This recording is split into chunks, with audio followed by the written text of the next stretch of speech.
Ladies and gentlemen, welcome back to the Call of Duty Mobile World Championship 26 Garena Qualifier. I'm Jericho down here with Kaori, and today we're going to have day 2 of the group stage. We'll have 3 matches for today, just a quick one because it's a Friday. You know, we also have some bad weather outside, but hopefully everybody's staying warm, staying dry, and we're going to have some Call of Duty Mobile action here, right, Kaori?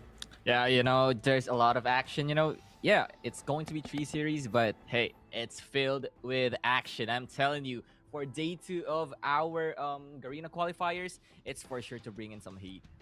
That's true. I definitely agree with that one. Yesterday we already had some heat, and today a lot of one-sided, possibly one-sided matches. But nevertheless, we're gonna have some great matches here today. You know, ALULA up against as soon as possible. We'll also have VIZUALZ PH up against Change World, and then we'll have Rivals going up against, I believe. Let me just make sure that we're saying the right one. And it's going to be VIZUALZ SKAERI versus FREESLOT, and then FREESLOT. There you go. And there you go. My bad. Versus Changer. Just so you know, we're all getting excited here already. A little bit of a mix and match, but nevertheless, this is day number 2, where it's a bit of a filling out process. I think starting tomorrow, we'll start to see the separation from the top 4, and we start to see who's going to be on the bottom 4. Yeah, and there's a lot of stories that is to be made of today. I mean, you got ALULA versus As Soon As Possible, where ALULA won their first series yesterday, and I think it's one of their toughest matchups yet against rival Esports, and then As Soon As Possible dropping their own series as well, 1-3. So it's a big task for them for this first series, but still a lot in store for their team, and if they want to prove something, it's up against the big bosses of ALULA. That's true. I mean, you want to be the best, you got to beat the best. So it's going to be very important for them to see what they can do. That's what's going to be what's going to be happening today for this matchup on today's stream. So again, day 2, only 3 matches tomorrow. We'll have 4 matches as well for Sunday. Let's take a look at our schedule of the day. For the tournament, I mean, we already had the play-ins, which Gentleman and I casted last week. Yesterday, we had our day 1 for the group stage, and then tomorrow and Sunday as well, we'll continue it, and then next week on the 20th, 21, 22, 23, all the group stages, and then after that, we'll determine who's going to be the top 2 to moving on to the Stage 5 championship on the 29th and 30th. Yeah, so a lot is at stake currently here in the group stages. And speaking of what is at stake, here is the tournament roadmap as to what happened. Now, the play-ins, you got 4 teams and then top 2 advance, and now we are in the group stages. And also the playoffs would decide who would be the one who will represent Garena in the Call of Duty Mobile World Championship 2026. Yep, 2026, that's correct. Only top 2 will be moving on. Remember that, ladies and gentlemen, that is going to be the number that you have to look at. It's not 3, it's not 4, it's not 1, but 2. So if you make it through the winners finals, you're going to be secure. Let's take a look at the prize pool here. 4,500 for the first place. Second place gets 3,000 USD. Third place gets 2,500. Fourth place gets 2,000. And for 5th to 8, you get 1,500. And if you're 9 to 10, you still get at least $1,000. And those are the teams that didn't make it from the play-in. Yeah, so no one goes home empty-handed once again in this tournament. Make the top 10, you get a cut of the prize. But it's not just the prize that we're talking about. We're also talking about the glory that you could be getting, because yeah, the first place and the second place looks nice, 4,500 USD and 3,000 USD, but also you get the chance to qualify for the World Championship. And here is your remaining or participating teams. The top 8, you got ALULA, you got As Soon As Possible, you got Change World, you got Elevate, Rival Esports, VIZUALZ Esports, VIZUALZ SKAERI, and then FREESLOT. Now these 8 teams would duke it out as to who will advance to the playoffs. Yep, who will advance the place? You are correct about that. And you can see the top teams of all the regions here. This is the best of the best. But by looking at it, we all know who is going to make it to the top 3. Let's take a look at the standings here. Elevate and ALULA, they round up the first and second slot. VIZUALZ Esports, they get the 3rd slot. As Soon As Possible gets the 4th slot. And then Rival, 5th and 6th with VIZUALZ SKAERI. And FREESLOT and Change World to round up the top 8. As we can see here, the group standing after the first day of the group stage. Yeah, the first day results not really going to it makes a difference, but then again, this is not the final standings because teams now will face different opponents. You got rival esports here. They dropped their first series, but we all know just how dominant and how strong this team currently is. And later on, we would be seeing them duke it out and face up against Change World, where Change World as well got a bad matchup. They faced Elevate. They suffered a 3-0 loss, and also they would be looking towards those additional points. So yeah, not the end of the world for all of the teams here. There could be some shakeups, there could be some changes, and that is all to be seen later on. That's true. I think tomorrow, on the third day and on the fourth day, that's when you start to see the desperation from these teams. But enough of that. Let's get into our first matchup: ALULA versus ASAP. It's gonna be Hacienda, Tunisia, Raid, Summit, and in case we need to go to Game 5, it's gonna be at the map on a firing range. Pretty simple map setup here for ALULA. Obviously, they don't want to give up the best maps up against Elevated and Rivals, which they probably know each other already. Up to this point, it's been a long season, and I'm pretty sure throughout those scrims, they would probably know what are the favorites of these teams. Yeah, but if we're going to look at the first series from yesterday, we saw ALULA actually winning a nail biter here in Hacienda. Now going up against As Soon As Possible. Will that additional info for As Soon As Possible be worth it up against ALULA, or will ALULA be more warmed out because of their previous matchup? Well, that is all to be looked at here on Hardpoint, and yeah, it's just going to be a lot of action. That's true. I mean, that could be a reason. You could get all the information in the world, but if you can't shoot back, nothing's gonna happen to you. That's how Call of Duty is being played since it came out, back in the day. So, obviously, you can get all the information. You can have the best coach in the world, but if your teammates can't shoot back, if you can't use your operators properly up against a team like ALULA, it is not gonna work. Yeah, and that could possibly be the biggest question now for the side of As Soon As Possible, because yes, they did win one map yesterday, but that was on Search and Destroy. But the biggest question is, how do they handle this spawns? Because ALULA, very very scary when it comes to this just stand and bang, face up gunfights. So yeah, ALULA kind of the favorites here heading to this hard point. I agree. I mean, spawns itself, you see the top 3 teams, I think that's what separates them from the 4th to 8th, Rival, Elevate, as well as ALULA. They know how to manipulate the spawns. They know when to hold. They know what to block. They know where to spawn. They know what's going to happen on the map. I think that's an extra level that they're always ahead of each other. And I think for As Soon As Possible, if somehow, by the grace of God, they can be able to get that and have that knowledge in that game, I think they'll have a good shot. But nevertheless, this is looking like a David versus Goliath. As every time you go up against a top 3 team, it's always gonna be David and Goliath. So if you're As Soon As Possible, gotta show out here because it's an important matchup. If somehow they beat this and all of a sudden they go on a Cinderella run, this could be the start for them. Yeah, could be the start, but once again, a tough task for them. A David versus Goliath matchup right now. But yeah, if we're going to base on the stats, the achievements, ALULA has been on a tear recently. So for As Soon As Possible, they really need to figure something out as soon as possible if they're going to deal with ALULA. That's true. I mean, they might lose as soon as possible as well, so no pun intended. But that's reality. I mean, you're going up against the number 1 or number 2 team in Garena. It's not going to be easy at all. It's definitely not going to be, especially coming off a GM11 victory, and then they're doing well in CDM now. They're hitting the right side at the right moment. Obviously, momentum is such a huge thing in terms of these tournaments, because you can lose all the tournaments leading up to stage 4, and then you can win stage 4 and possibly win stage 5. So these guys are an all-time high. They have their energies running. They have their blood flowing. So for As Soon As Possible, yes, this could be one of your first few tournaments of you in a big tournament go up against ALULA once again. So this is time for you to show up and show out here. But here we go. Let's take a look at the players here. Both players all just chilled out. I mean, you can definitely see ALULA is just definitely chill here. They definitely have the advantage here. But for ASAP, I feel like this is where they got to go, fast and furious. Really got to show who they are and why they are here in stage 4. Yeah, it's time to show up now for them, because they really can't afford to be sunk down deeper into the leaderboards here, because once again, only the top 4 advances, and they need to rack up as much points as they can. I mean, yes, it's only day number 2, but every single point matters. And yeah, just looking at the players, they're getting ready, they're getting warmed up, and we are about to see a great matchup, hopefully, between these 2 teams. We do. They get a It's either going to be a dominating one or it's going to be a nail-biter one. Or the other one is ASAP could just win this in their favor as we're about to load it into the game. Again, it's going to be Hacienda Hardpoint. Classic map of Call of Duty already. It's been in the game since Black Ops 4. They've added it back in Black Ops 6 and in Black Ops 7 as well. You've seen it in competitive. So here we go. Out to begin here. ASAP keys to victory here. They have to keep up with the pace against ALULA. They need to be one step ahead. And if you're ALULA, just do everything that's been making you win since GM11 and just keep on improving. That's the only thing I can advise ALULA at this point.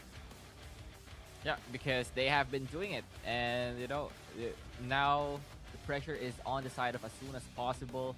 In this matchup, if everything goes right for the side of ALULA, it's going to be a quick day for them.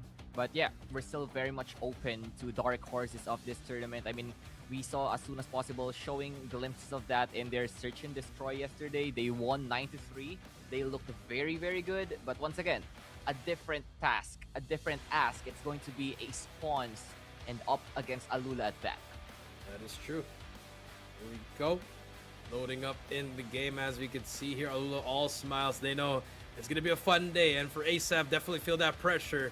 I mean, you can see in their faces, yes, they're serious, but deep down, it's going to be a difficult matchup. It's a tall task for them to climb onto this hardpoint up against ALULA. We know how good they are at hardpoint. We've seen them beat Elevate. We've seen them beat the best of the best. So it's going to be very, very difficult. I think, one of the few things I can try to recommend is not to feed Lucas in, but that's easier said than done as the man hunts down the kills and actually goes on a roll. Yeah, exactly. And now we are in the game. First game of today. It's ALULA versus as soon as possible. Game number 1. Hardpoint on Hacienda. Here we go. Start things off the side of ALULA and Lucas in FDX. Start things off with that's 3 down already. 4 down actually. Only 1 player to beat. It's gonna be the best, and he's gonna be shut down. Just like that, ALULA clears out the first 5 kill metric, but ASAP answers back immediately with a hop on the hill. But you look at the kill feed, it's all ALULA, all yellow. Yeah, they are just controlling and getting the power positions as of the moment, getting the high ground advantage over as soon as possible. Now, they got control of the point, but as soon as possible, just keeps on swarming and getting a lot of time on P1 actually, which is a very good sign for them. That's a very good sign. You see them put the pressure, it's pretty good, but my question is here, how much pressure can you put on to ALULA? As soon as you say that they got in the hill, look at the kill feed. All ALULA, once again, they take over the last scrap time. They're working on that P2.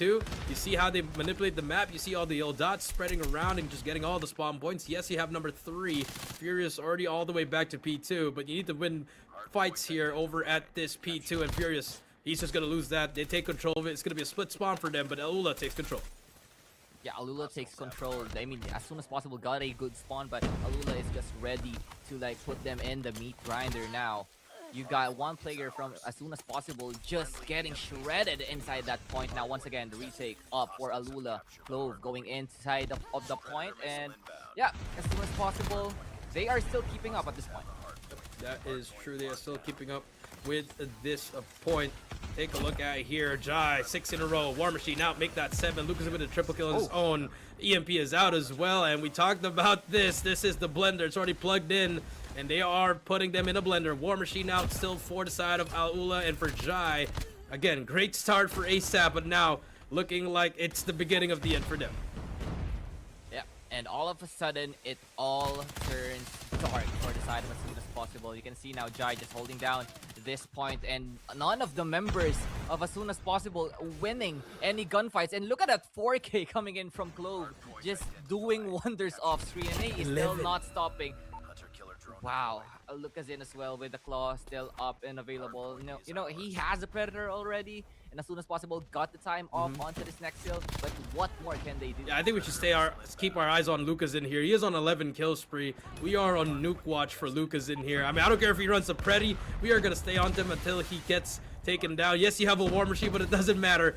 But now, as soon as possible, they're able to get some time off this. 40 seconds on the contest. But look at the kill feed. Just no help whatsoever. Lucas in on 12 already. Clove gonna push in. He's gonna get shut down, but the trade is there. Skirt takes himself out, but it doesn't matter. Lucas in 13 to his name. EMP out. We have to stay on him right here, Cowrie. This man is on nuke watch. 7 kills more, and we are I gonna think get he's a looking nuke. for it. He's I think hunting he's for it. looking You for see it. him playing so passively, especially with the switch Lucas play now. Oh, in. the timing! Does he get this player? He's gonna get spun. No, he gets shut down. Why? AK stops the nuke here. 72 to 45 here. Predator Missile gonna come out again. Yes, they're gonna get at least some 20 seconds off that, but now it's gonna be time for a rotation. They still have 2 operators to work with, but if you're ALULA, they have they have that allowance to not rotate early because they can just overwhelm, push this and push them together. But Furious with a Tempest, able to shut him down. That's gonna be the first wave.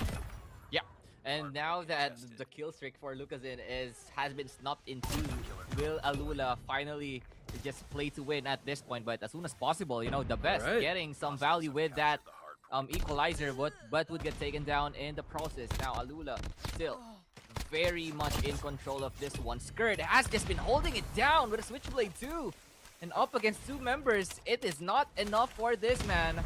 As soon as possible now, trailing.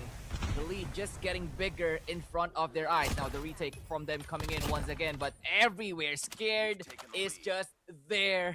As soon as possible now, struggling to maintain composure, struggling to maintain balance, and he is just not stopping at this point. Where are the comms? Scared, what are you doing? 6K. Oh my god.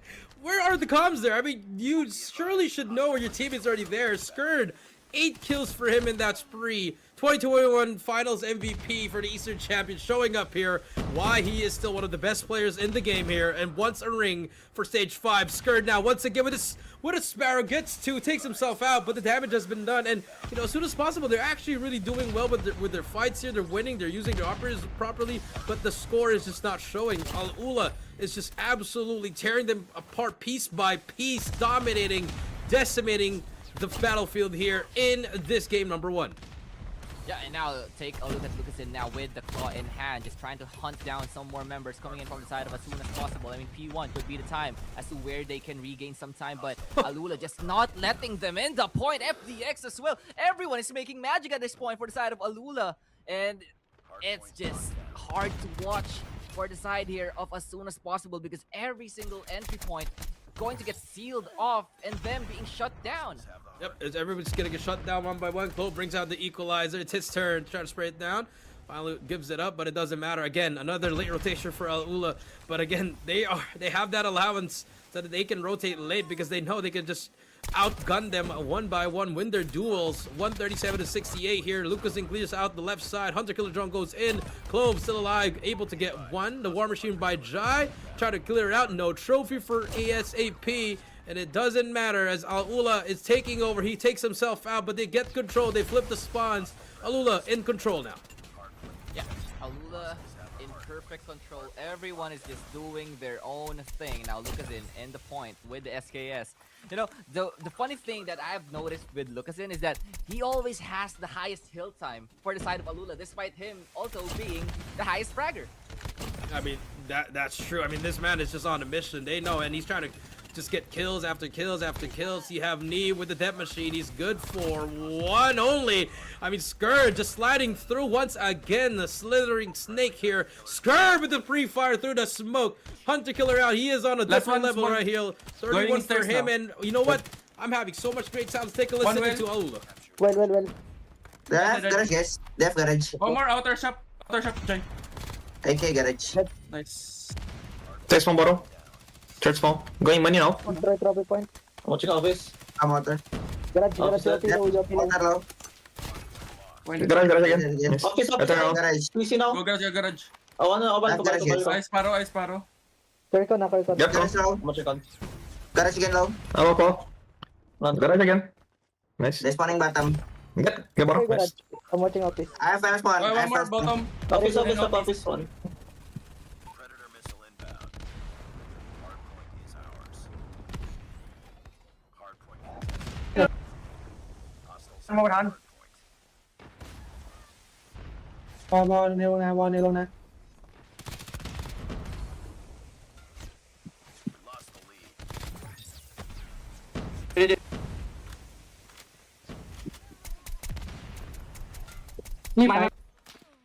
Yeah, and seeing and looking at the communications from the members of ALULA, very active on their comms, but as soon as possible, I think they're lacking team communication. Could possibly be that they're overwhelmed with what is currently happening, and that is up again. That's what happens if you're up against ALULA. Now Clove, with the equalizer at hand, just shreds and pieces them up bit by bit, and he is just not stopping. And that has been the story for the side of ALULA in this game.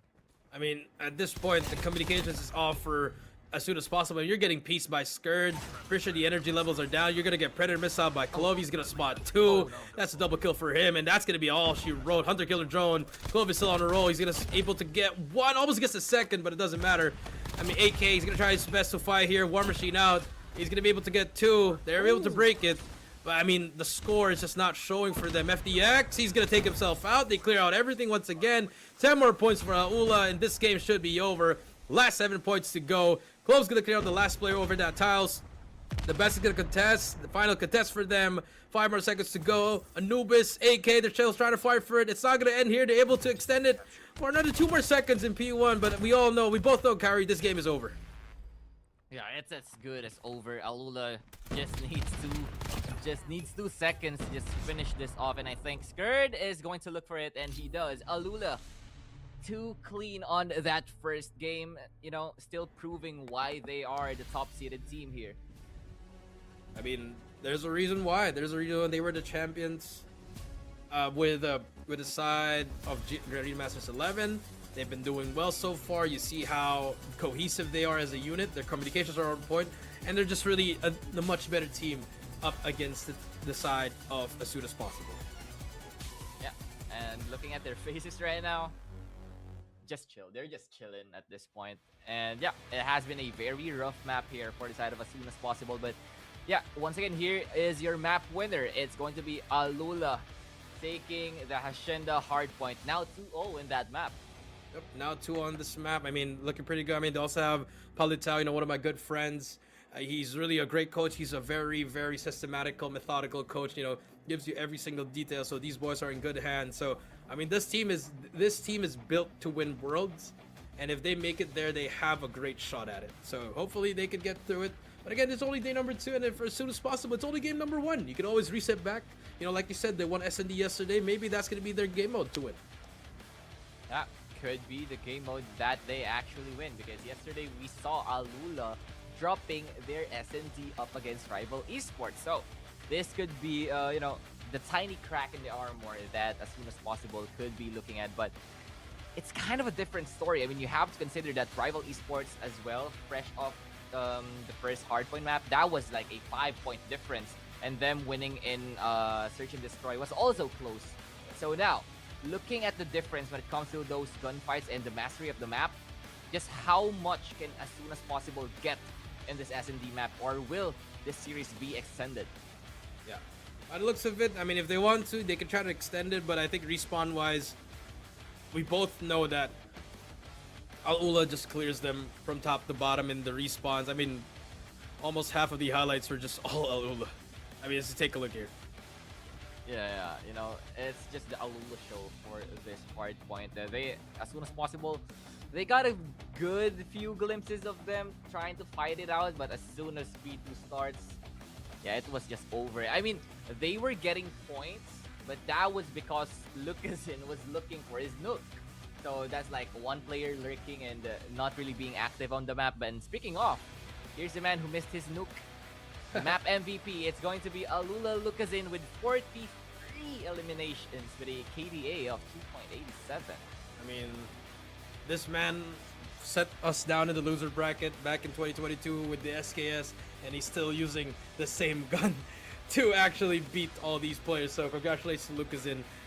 No doubt will be the MVP. I mean, the close MVP would be Skur, but at this point, I mean, hardpoint. This man loves hardpoint. This man lives and breathes hardpoint. Take a look at our scoreboard here. I mean, almost everybody at least plus 1.5 positive at least. I mean, Lucasin maybe double a bit there, but my goodness, what in the name is this scoreboard? It's pretty hectic, as you can take a look. I mean, AK is the only one that's pretty close, but I mean, half of those kills were pretty much consolation. Maybe half was Lucasin trying to find that, that nuke. I mean, yeah, everybody from ALULA, did their part. Everybody had a minute on the hill. Everybody had their own time to shine. But yeah, it's going to be 1-0 now for this series. Still not over for the side of as soon as possible. Now Tunisia being the next map here. Interesting, because this is one of the maps is where you can like double down on a site. But we've seen just how much damage ALULA can do in Tunisia, and it's very, very good. So I mean, interesting in a way to how many kills will Lucasm get while holding down B point. That's going to be the interesting part there. But I mean, other than that, ALULA's S&D has been top notch. They've been doing pretty well. So I mean, especially you have FDX on the side with that sniper. He's been a menace, and then you have Jai here, Clove. This team has been clicking on all cylinders so far to search and destroy. They've been outplaying Elevate. They've been outplaying rivals in the S&D as well. And for ASAP, they did win that S&D like you said yesterday. But will it matter up against a team like ALULA? Yeah, we'll have to see and find out. I mean, there's a lot of threats here for the side of ALULA. You got Jai on that SR. Just very, very deadly. But as we are heading here into the S&D, we could possibly see something new here for as soon as possible. That's true. And game number 2 about to start here. ASAP versus ALULA. It's going to be a quick mid push for ALULA, and they're just going to go in here. NI, he's going to be on that corner. He's going to get truckled down in. 2 more players to beat. It's a 4 versus 2. The best with a shotgun from behind. Will he be able to get the rest? Let's see here. AK is going to get shut down. Last player alive. He gets 1. Doesn't matter. Game is over. 29 seconds. That could be a world record, but congratulations to ALULA. They get the first round.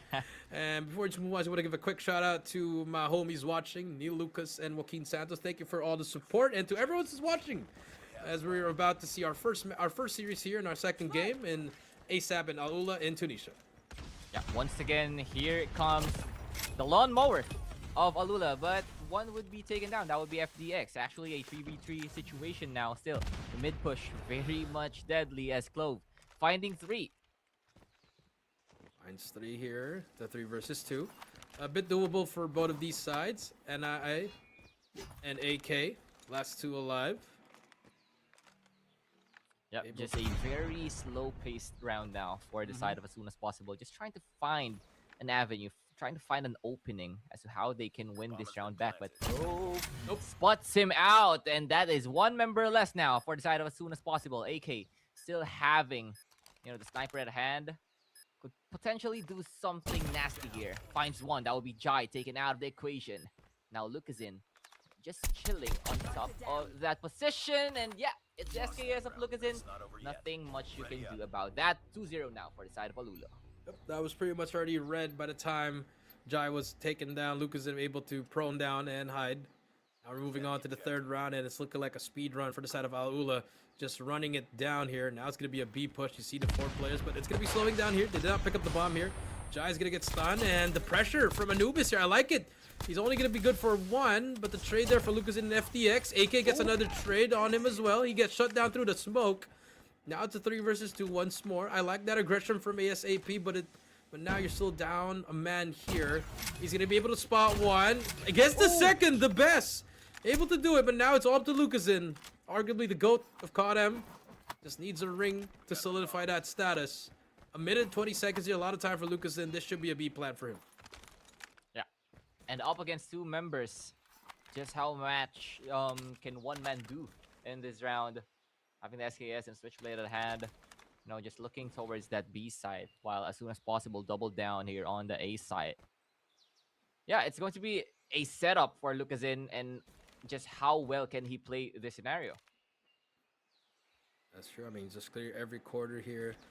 Every nook and cranny that I can find. I mean, we can see what's happening, but for Lucazin, just making sure everything here is okay. I'm going to predict what's going to happen here. He's going to plant the bomb. He's going to push back to their side. And he's going to... Oh, my God. And he's going to try to go for the kill. This is the play right here. I like this play from Lucazin. Yeah, he is wrapping around, but could possibly be in a bit of a pickle as 2 players playing the body trade system. Almost good for 1. Lucazin would get taken out, and that would be as soon as possible now on the boards here for S&D. That was good for them.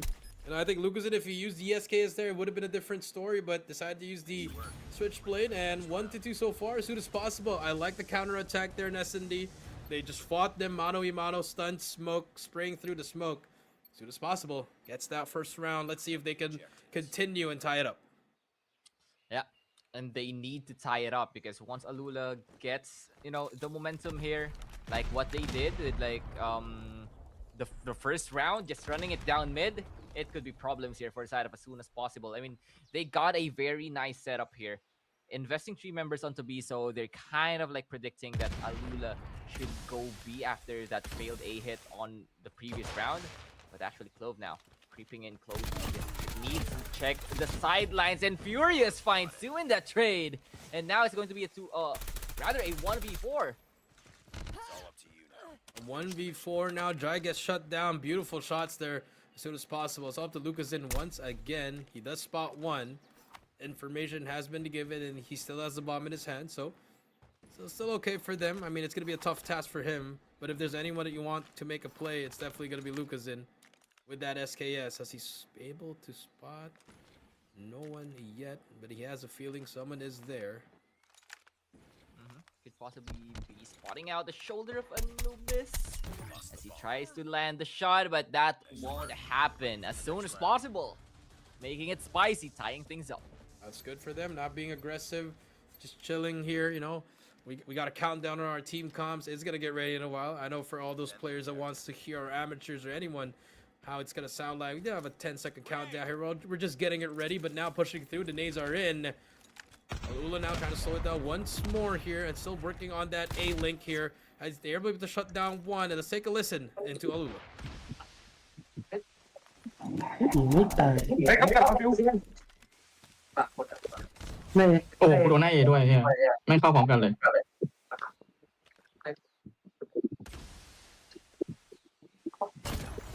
ก่อนพี่นี่ Bomb has been สโลว์มี I recover. You can come back. Or I can prone also. He's nading. He's nading. He's nading. Yeah, throw. Just watch counter. Don't let him cross guarding. Okay, don't let him cross guarding. I'm watching the cross. Con left. Can I slope? Oh, one more slope. I have the whole slope. One left. Garden ready, Garden. Nice. I think for both of these teams, Kari, I think they're just all actively communicating. You hear the comms there with the setup, and for the retake as well. But for the side of ALULA, it was perfect there. They had each other's back there, and they get the round. Now going 3 rounds to them. Good so far for the side of ALULA. defend the objectives. They Yeah, have and you know, the thing that we saw there was that as soon as possible, now much more active on their communications, and I think that has been translating well to their round wins. Now securing 2.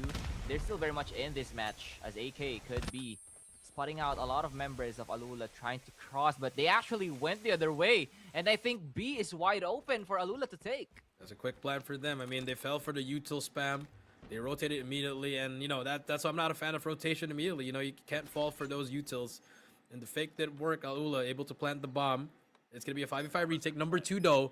FDX could be taken down from the back. He's gonna get spotted, shut down by Anubis. That advantage goes to them. Jai gets another trade for them. Lucas is gonna go in. He's good for 1. Trades on trades. They push him through. Clove gets 1 more. Last player is gonna be Anubis from the front. He's gonna be able to get 1. But he's gonna get taken down by Scar from the top. ALULA leads 4-2.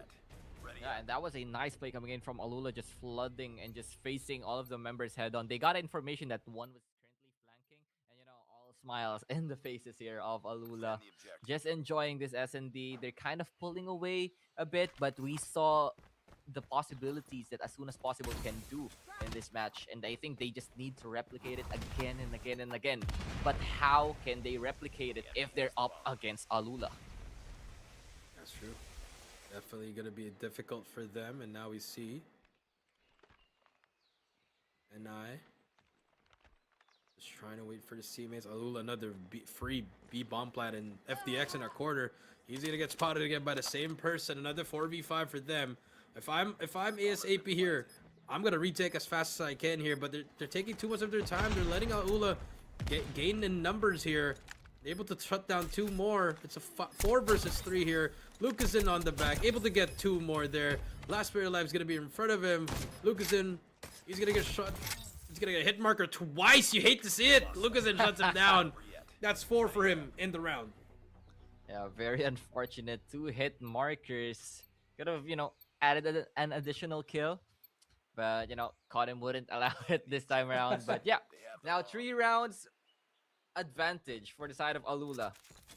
Just how much of a build can they build up before the side swaps? Because now there's a lot of action down middle. It's just going to be a lot of chaos with as soon as possible coming out on top.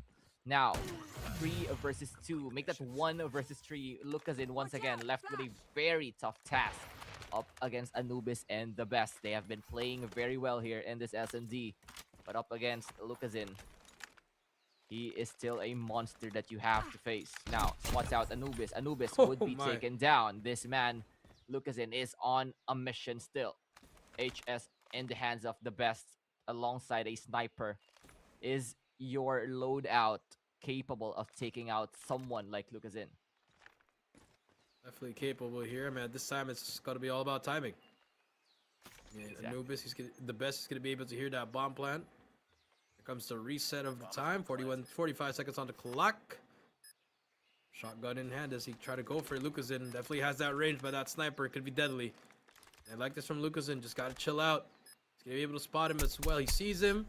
Gets that first shot, but the shotgun, he's going to be there. But the hit marker, once again, the Call of Duty Mobile Gods does not allow. You see Lucason's smile there as we're going to hit the half here, 6-2.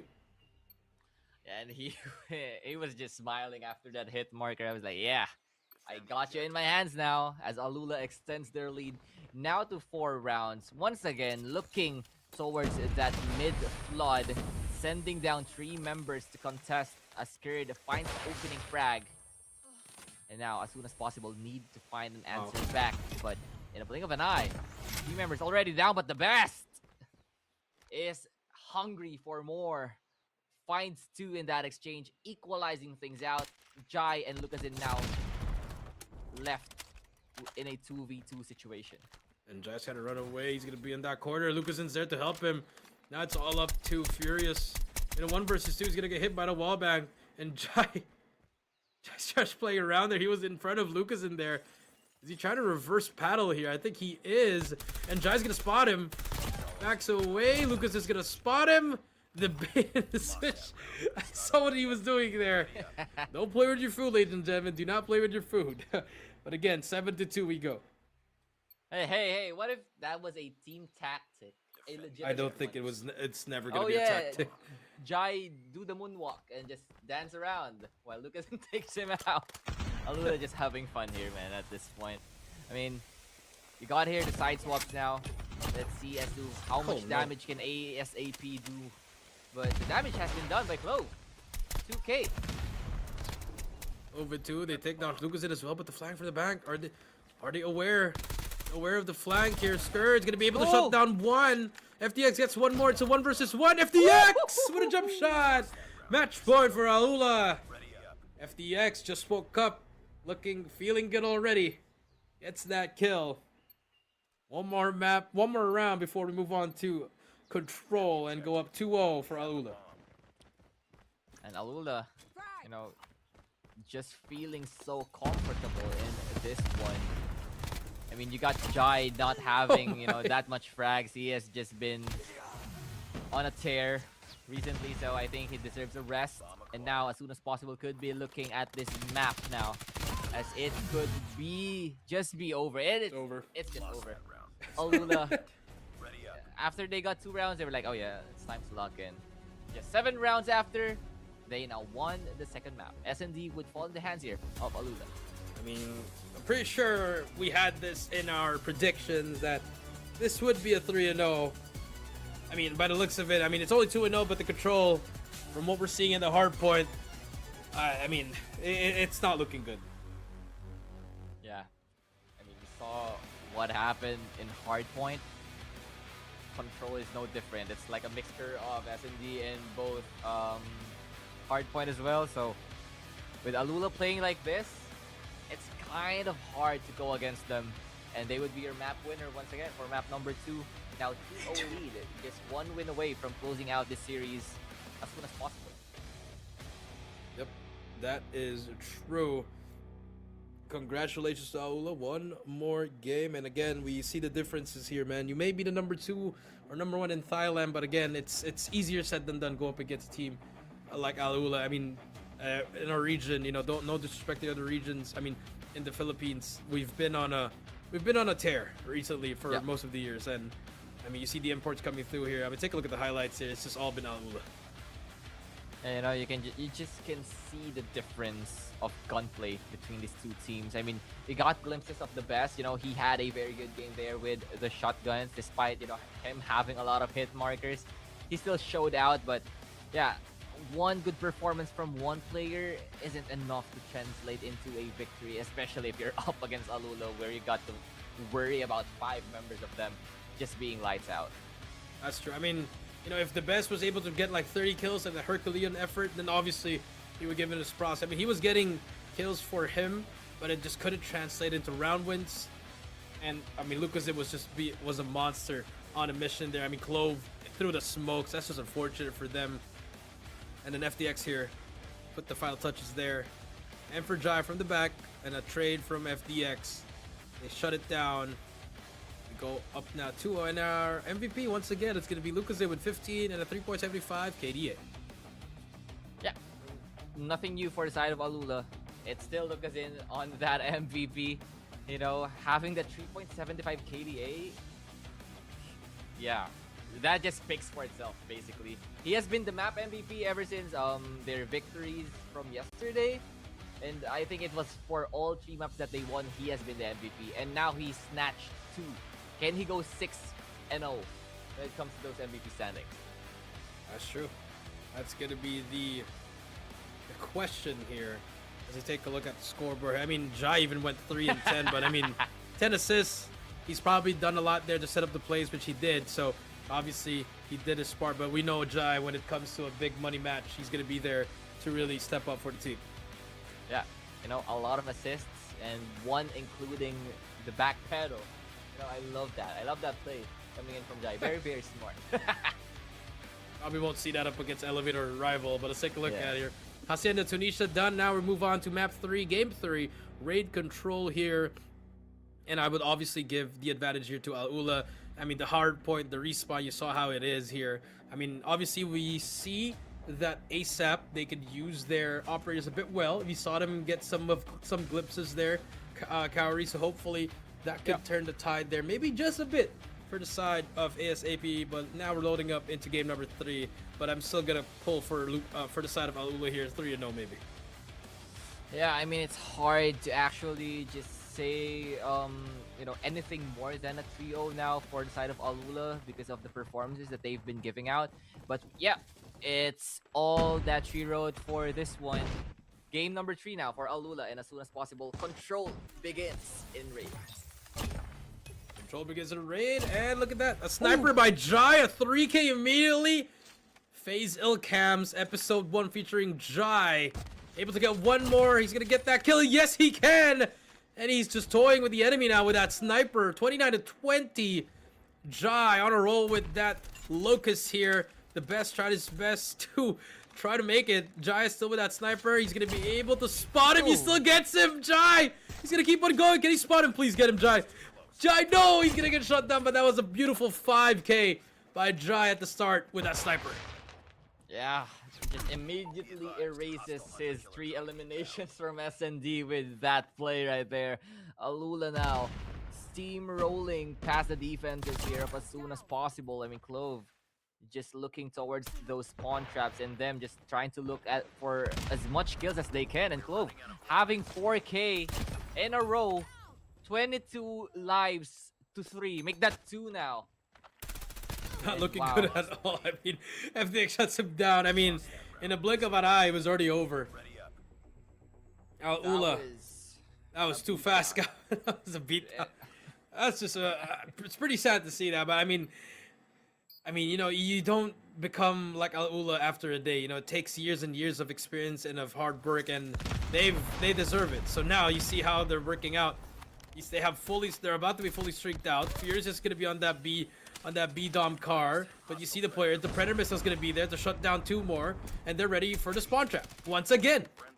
Yeah, You know, and it's not a fair world out here. You know, ALULA just going at it. You know, just trying to catch off members here for the side of ASAP, and they are just playing on the back pedal despite them being the one who is supposed to be taking no. down those points. And now Clove with the equalizer at hand, just shredding every single member that is currently spawning in front of him. Fury kill now for this man, 4K. Anubis would be the next victim. And Clove! Turn around, you can't please. do them like that. Like, why are we not clearing out the base, guys? Please. Predator missile. Clove's gonna be able to find nothing, but he's gonna get shut down finally. But the damage has been done. 13 life advantage. Make that 14 after this kill by Skird. The best is just trying to do something. Has help from his teammate, but he's gonna get pushed out by Skird. Annihilator out by Lucas. I mean, this round is done and dusted already. 5 lives remaining. We gotta go to the 3rd round, 2 match point already. This might be the quickest control ever. I mean, we gotta wait for our statistics man, Callie, to confirm that. But other than that, my goodness, this round's already done. Yep, and AK with Tundra, imagine he gets 18. Okay. Nope. Okay. Not in anyone's lifetime, my friend. And yeah, Lucas and gang and ALULA just flying past this control map. I think they want to like have an early dinner possibly. And now round 3 could be something different. Okay, I'm believing in ASAP. I'm not. But Skird with the death machine, and yeah, just like that, all hopes and dreams of them having a comeback now blown into pieces, as once again ALULA just pushing forward, trying to look for more kills. They are just doing their own magic here, folks. Own magic. They're able to get something at least. One more shot by AK. A bit more competitive this time, but as soon as I say that, the War Machine gets taken down. FDX, he's gonna get shut down. 19 to 23, Furious with a Tempest. Like I said, once the operators pop for the side of ASAP, there could be something for them. But as soon as I say that, the trade on trade by Skird and Furious, 21 to 15, 45 seconds left. Yeah, and this is an introduction, boys, for the side here of As Soon As Possible. Welcome to the big boy leagues.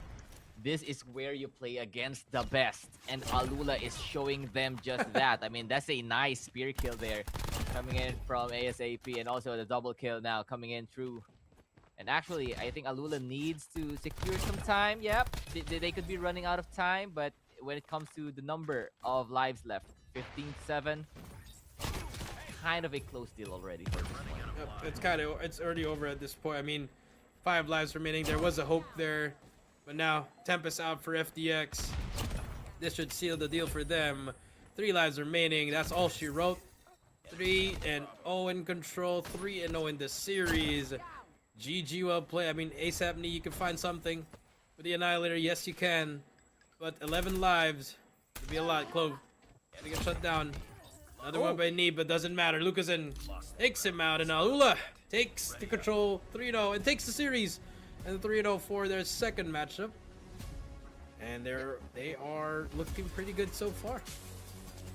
Good stuff there for the side of ALULA. Not only did they get an early out at the office, but you know, they secured a lot more points to just remain up top, you know, for this qualifiers, which is going to help out a lot since it's still going to be a very, very long road.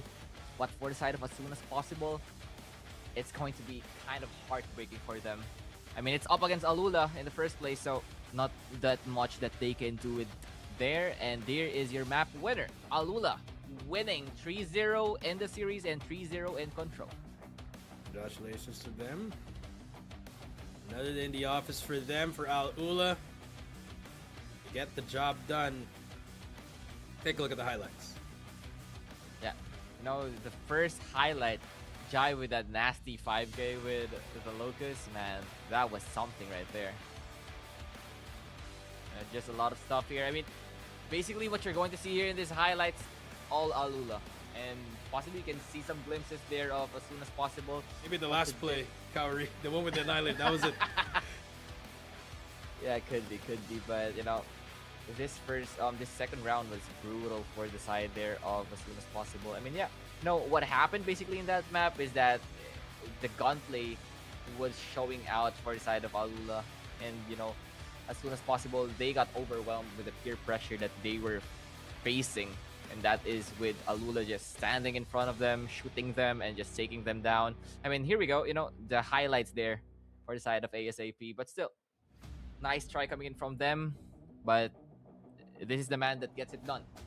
This time around, 24 eliminations with a 4.8 KDA. Lucazin just farming MVPs at this point. Farming MVP, trying to be the MVP of the tournament here. I mean, Lucazin, 3 straight MVPs. At the same time, he's going to be the series MVP. I mean, he's just ready for the playoffs. They're ready for Stage 5. This is the team that really wants to go to Stage 5, and I think this could be their year. I mean, obviously, Rival is right there. Elevate's still going to be there, so... You know, I mean, these players, they're just getting ready for the playoffs at this point, just trying to secure the top seed and, you know, secure that home court advantage in a way, Kaori, so that they can be able to, you know, be on that highest seed. Yeah, I mean, 24 still, and 5. he got 24 and 5. Wow. Just what is this man doing?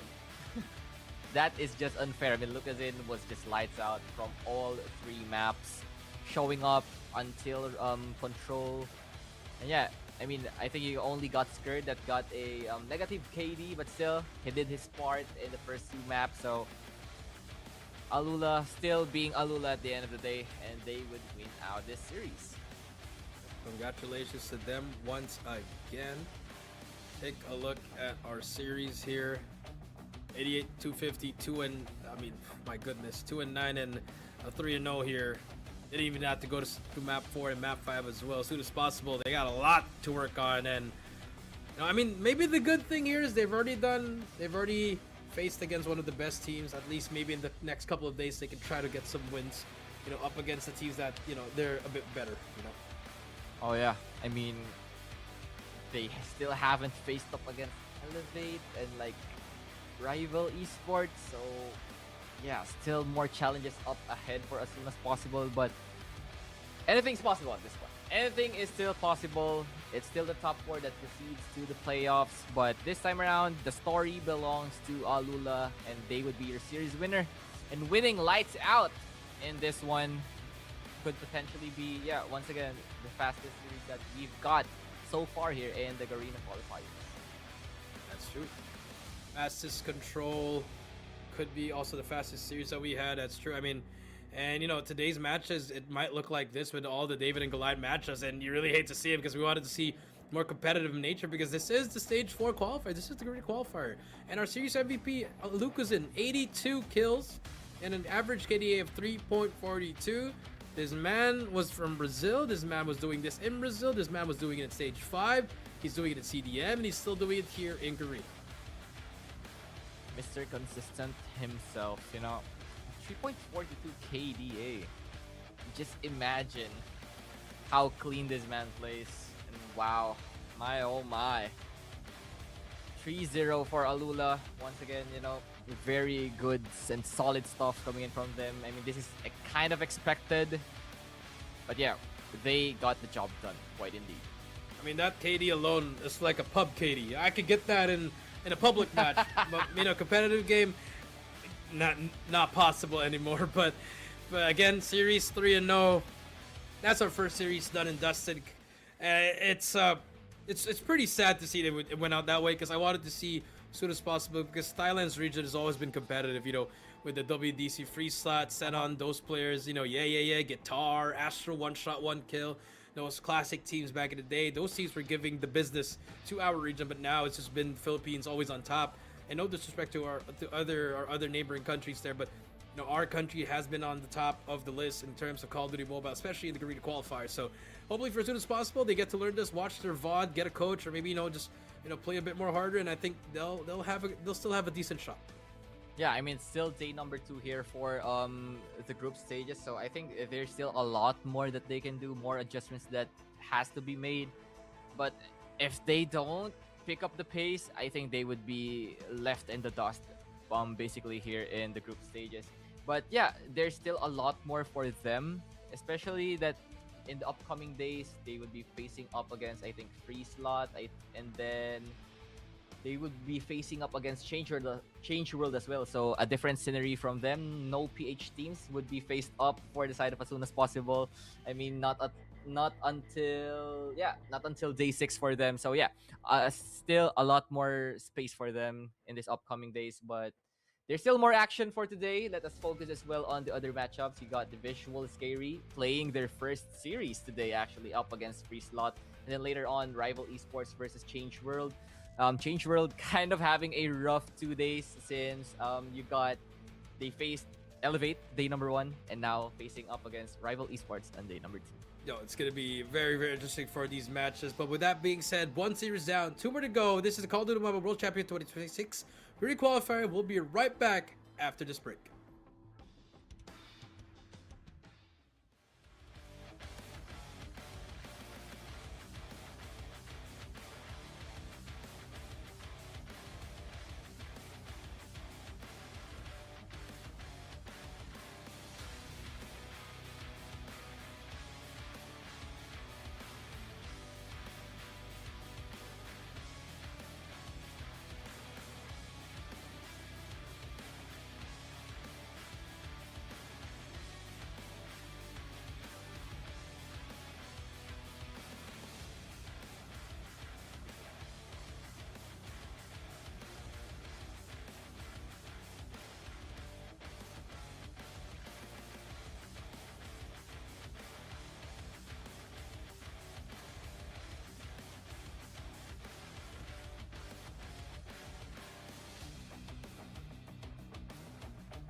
This is the Call of Duty Mobile Summerfest 2026. Bakunawa.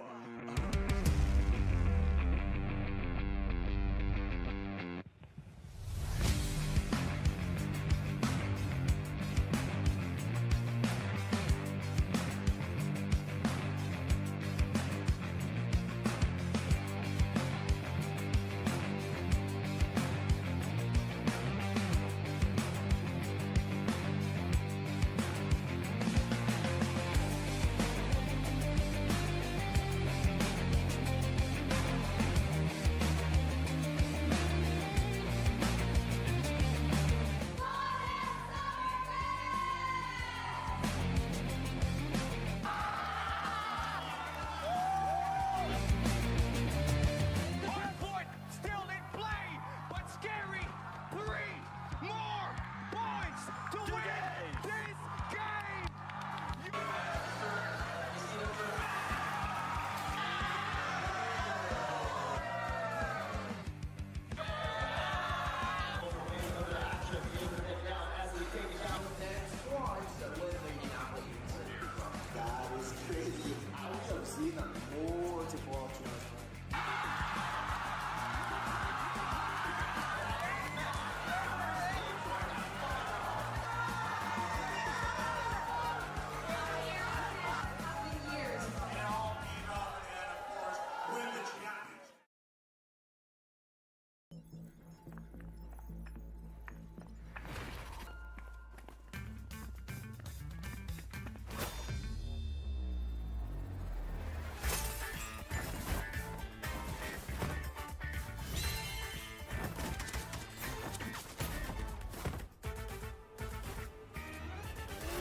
Ladies and gentlemen, welcome back to the Call of Duty Mobile World Championship 2026 Garena Qualifier. I'm Jericho down here with Gary.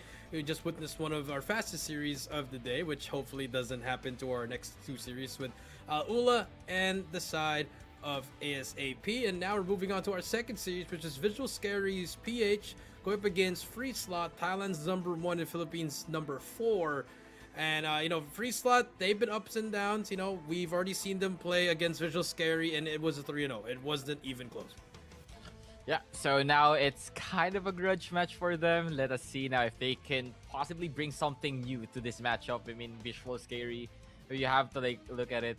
Oh yeah, they're PH #4, but PH #4, SKAERI, they are just the dark horses of this tournament. I mean, they have been putting up numbers as well up against those top teams, and I think they are a must-watch-out team here in this tournament.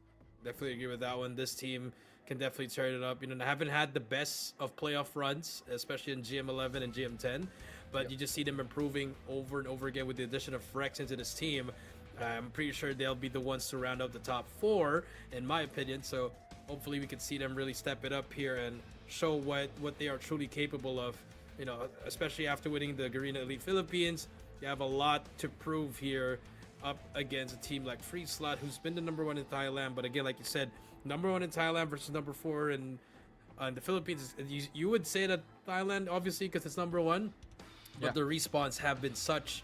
It really needs improvement. It's not even to the point that it's good. Obviously, they're good against teams that are like ASAP or even like a team like Changed World. Obviously, they'll beat them. But a team that has similarities of Elevate and ALULA combined, that's where you're going to see VIZUALZ SKAERI really show why they are one of the best teams here as well in this tournament. Yeah, and also you have to consider that VIZUALZ SKAERI, with them not having that much good tournament runs recently, because they have to face up against Elevate, up against you got rival Esports and then ALULA.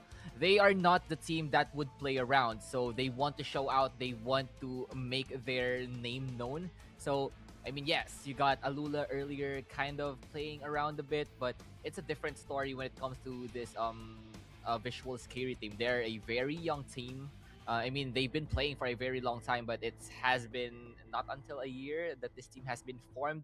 So yeah, a lot to be proved there for them, and I think they are very hungry for this game. Yep, they are very, very hungry for this game, and they have to prove something. And for FREESLOT, you know, the S&D gods, they've been the S&D kings. Take a look at the updated standings here after that first one. ALULA finally takes the first slot here with 2 series wins, 6 map wins, and 1 map loss. But obviously, this is only day number 2, so it's not really going to matter a lot yet. Maybe on Sunday, we start to see the divide of this group. Yeah, I mean, we still have to look towards the end of the week before we give out our own sentiments as to what the current standings are looking at. Because yeah, if you're going to look at it right now, not that much that you can say really, because VIZUALZ SKAERI and FREESLOT not having their first matchups yet, but now it would be their meeting in this Garena Qualifier. So very exciting stuff right there for this qualifiers. And look at the map veto now. For the first map, it's going to be Takeoff for Hardpoint. And then you move on to Firing Range for Search and Destroy. Raid once again for Control. Hacienda for Hardpoint. And then Meltdown for Search and Destroy. That's kind of spicy. I want to see Meltdown. Right. Well, I mean, who doesn't want to see Meltdown? You know, it's a classic map, you know, for all those kids.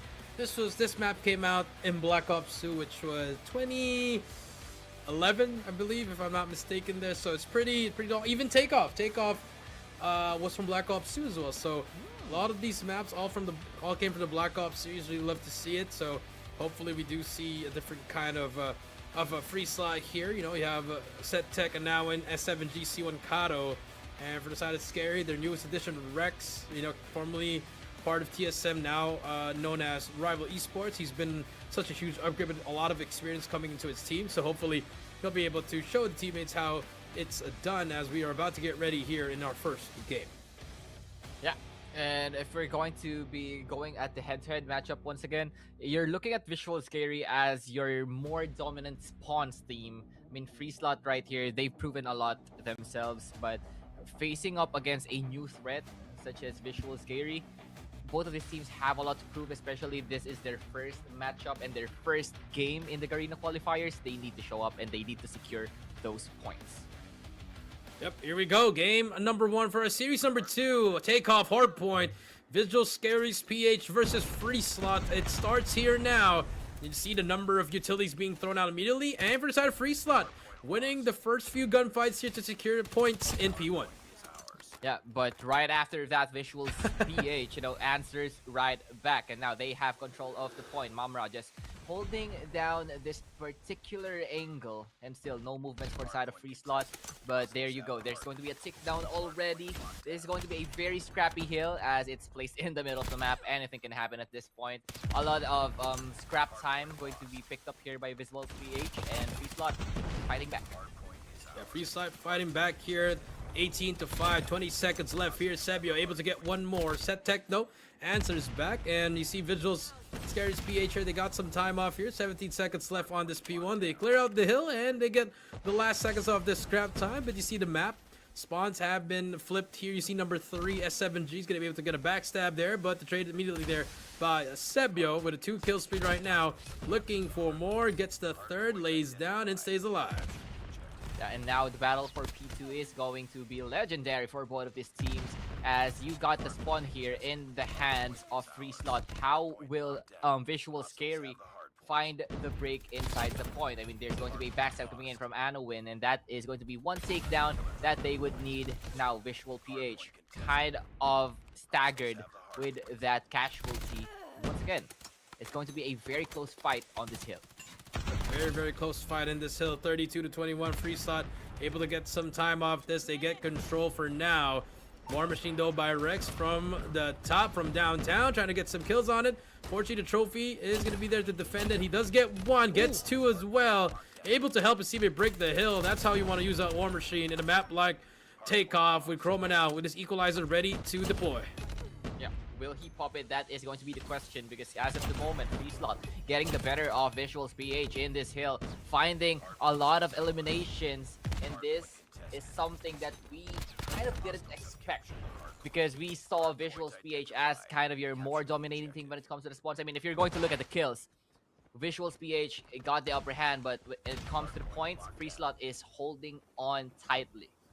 Yep, that's true, and this is something new from VIZUALZ PH. You know, they used to not rotate earlier for P3, but now with that setup, this is going to be really good for them. They're blocking all the spawns. They're making the side of VIZUALZ SKAERI spawn in front, but Setek though with the claw as well as the equalizer able to break through the hill, and you see C1, beautiful usage of the operator. There's also going to be a death machine, but only going to get taken down. C1 finally gonna get shut down by Sebio there. Sebio on a 3 in a row. Death Machine should be ready for him as well. Spots more players coming through. Claw from Pickle, Tempest from Mamra, and here comes the Blender. Here comes the Blender quite indeed. Now, VIZUALZ PH having their own commitment when it comes to those operator skills, and they got a better of that exchange. Now, they got the lead finally in this matchup. FREESLOT trying to find more scrap time, but I think it's time for the next hill. Now, Chroma just clearing up and taking the remaining time of that point. And now VIZUALZ PH, they would need to find the break once again, as FREESLOT kind of settled in, but Sebio has just been amazing in this map. Sebio has just been amazing. 19 kills to his name. Mamra with 4 only. Not having the best of games here, but his teammates are there for help him out as well. 75 to 61, but here comes FREESLOT. You see the improvements from Hardpoint. You see them pushing in and actually pressuring the hill. And now Kato gonna be the first line of defense, but Rex with another War Machine. He's trying to take down the player in that right corner. Rex has one more shot of a War Machine. He takes down one more. Takes down Setek as well. C1 last player alive. He wins the fight, but Chroma gets that trade. And now VIZUALZ PH, they have control of P4. Yeah, they have now control of P4. Now what will FREESLOT do? They have been good on those retakes and like settling down inside of the point, but now Mamra would find one in that window, and I think they would get the remaining time here. VIZUALZ PH, slowly but surely, they are getting the lead and they're quite pulling ahead. C1 with that trade won't be able to do so. Once again, it's going to be a lot of smokes inside this point and a lot of gunfights, and it's just a VIZUALZ PH getting the better of it. Yep, getting the better of it, 97 to 75. Here comes the reset. Back to P1 we go. Mamra on 9 kills. Hasn't had a great start, but Rex with 31 already, so he's really bullying his team here, trying to get the number of kills here for his team. Make that 32, but now with the Tempest, shuts down that player inside that hill. 101 to 77. Pretty solid the hills for both of these teams. Very, very close so far. And you like this fight coming through from FREESLOT. Yeah, you love to see this coming in from FREESLOT. You know, the improvements like you mentioned earlier on, it's literally showing for them. But VIZUALZ PH, they are looking good as well. Looking at Rex already with 35 kills in this map, and he is not stopping just yet. He would get taken down, but VIZUALZ PH controlling the point with such precision. Mamra not having the best game like you mentioned. It's going to be a very scrappy fight for these two teams, and you know, it's a very, very refreshing sight to see that FSL and VIZUALZ PH, you know, just fighting it so close. Yep, much more competitive like our first series here. But VIZUALZ PH, we know they are the better team here, but FREESLOT showing why they are #1 in Thailand. Setek and the crew able to shut down. More players coming through here, but you see VIZUALZ PH trying to from the back here. SKAERI now trying to push it through. War Machine once again for Rex, able to shut down. No one but has that pressure them. Equalizer by Chroma shuts down more, and they finally get control of it. But Kato, it's his turn to shoot it from downtown. He's good for 2 as well. They break the hill, but there's gonna be the trade for Chroma for his 4th kill with the equalizer. Yeah, and now I think this is going to be a hill where VIZUALZ PH, they got the control already. All that they need to do now is to hold on, but FREESLOT just not giving them that opportunity. Mamra would get taken out there by C1. C1 has been doing a lot of wonders here for the side of FREESLOT, and he has been one of the reasons as to why this fight is still currently close. Now, FREESLOT already on that 100 point mark. S7G with a death machine would be good for more trades, looking for more as he spams through the smoke. He would find Chroma, and now VIZUALZ PH, they need to reset on that next hill. If that's true, no, if you're Mamra, you gotta start stepping up here, get some kills here. It would definitely separate, but Sebio cutting them off one by one, finally gets shut down But that was such a good cutoff by him. Gives his teammates enough time to set up here. But Tempest out for Anawan. Sebio still has his operator, but Anawan gets one, gets two as well, gets three. Plus the fourth with a gun kill, but Sebio, the spawns in their favor. But now FREESLOT, they have control, but the break from Chrome and the crew. C1 gets shut down, and they take down that player, Sebio with the death machine. Good to just spray it down, give that pressure off. Gonna be able to get no one there, but at least push his teammate back here and get control. Yeah, but now FREESLOT is just creeping in towards this point, and they are still making this fight look scrappy between these two teams. The first time they met, it was on the play-in stage where VIZUALZ got the better of them, but now they are putting up more of a fight. Will the adjustments coming in from the side of FREESLOT be enough for them to take down VIZUALZ because they are getting wiped off this point? Sebio just standing and holding strong, but S7G would finally find the shutdown on that man. Next hill now up for grabs, and it's FREESLOT that is going to have the advantage when it comes to the positioning. Setek just waiting for someone to cross, but Mamra would be there to shut him down, and finding another as Mamra is now finally online. Tempest in hand would land one, try to find some more. He finds the second, and Mamra still not stopping. This man is now awakened for the side of VIZUALZ SKAERI, and now FREESLOT kind of astonished as to what VIZUALZ did just there. Yeah, right time, right moment for the side of Mamra here. 19 kills for himself. 15 seconds left, and we'll be able to hear the comms for the side of both of these teams. But Mamra, finally 20 kills to his name. 188 to 124, but FREESLOT able to break the hill though. But again, a back and forth tug of war here in this P4. War Machine able to get two more there. Nice kills coming through, and I'm all ready to take a listen to both of these teams. Let's take a listen to their comms. เข้าวันอีกตัว ในห้องเลย ไม่ทัน จอยพี่อันหน้าต่างเยอะนะไม่บันไดคู่บนลงฮันจะเข้าอันหนึ่งเจ็บ อยู่เก่า2ฮาร์ด2 1บนแดง1ไม่บนแดงก็ไซบีอ่ะ Di pa si Suda. Si Teden pa sa Teden di. Si Teden di pa. Saan season.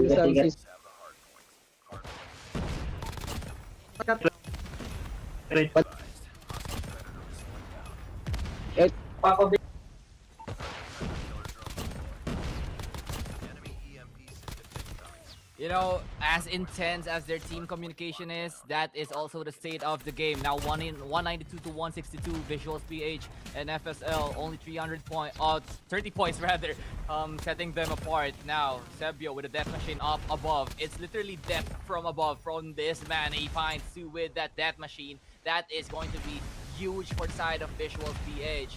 Now FSL still holding strong onto that point. They need to clear this one out because they are finding the scrap times and they are making this fight close. Sebio looking for more trades in this one. But it appears that FREESLOT now is just settling for the next point. Kato would be caught off guard in that exchange. VIZUALZ got the spawn into their hands. Now, the answer or the question is, can they hold on for much longer as FREESLOT just takes it right out of their hands? Take it right back. Huge plays for all these teams. 202 to 185. We're going down to the wire here in this P2. You see the spawn, so it's going to flip for number one. You see number one. That's going to be Pickle. Big kill for him. He spots one more. Going for the second. Yes, he can clear the base, but the spawn's still behind him as well. And now he's going to get shut down by Rex here. 52, but the claw from C1 able to slow him down for now. But Pickle and Chroma, they clear out the base. Chroma gets two big kills for him. Kato has a War Machine if he wants to use it. Decides not to. He has to wait for his teammate. Here comes the push, but the claw from Pickle. That's 3 in a row. Big time for the side of VIZUALZ. But FREESLOT, they get the last remaining 15 seconds here. Yeah, they do get the last remaining 15 seconds here, and I think that is enough for them to just tie things up or even get like a bit of an advantage here over VIZUALZ, where VIZUALZ, they are scrapping and they are looking as to how can they hold on to this next hill. No operator skills available for VIZUALZ, while you got one for Kato now having the War Machine at hand. Can this be the break that they are looking for in this matchup? Sebio finds one crucial kill there. Anowin just looking towards the entrance of this point, but they are just not going to be let by VIZUALZ PH. Now, the fight is turning up. It is heating up. Mamra will get taken down. It's all FSL on the boards. Chroma trying to find one, but Anowin would be there for the answer. And now FSL finally on the hill, and they are now finally on the lead. Just how much can VIZUALZ PH stop the bleeding from inside? Now, there is still a lot to be asked here as Anowin still not stopping at this point. VIZUALZ PH, they are falling apart. FREESLOT, could they finally do it? Can they take down their nightmares as they are now on the final 8 points of this match? Chroma, Mamra, doing everything in their power to just secure the win, but it's just all FSL's show from this point forward. And I think it's still not over, ladies and gentlemen. Now Karo, together with FSL, just looking towards this next point. Can VIZUALZ PH still have the contest? And I think that's just going to be it for map number 1. FSL pulls the upset. Pulls the upset for game number 1. FREESLOT 250 to 229. You saw the improvement. You saw what happened in the qualifier, in the play-in. And FREESLOT, they did their homework. And now look at them. All smiles for them as they take game number 1 there. And I think the biggest thing here was Mamra was not having the best of games there for that takeoff hard point. Of course, you know, Mamra's absence there was literally felt for the side of VIZUALZ PH. But here's your map winner. They clawed their way back. It was almost a 40-point lead for the side of VIZUALZ SKAERI, but FREESLOT, man, that final point, that retake that they had was just phenomenal. All of the usage of their operator skills were on point, and that fight, it was a treat to watch.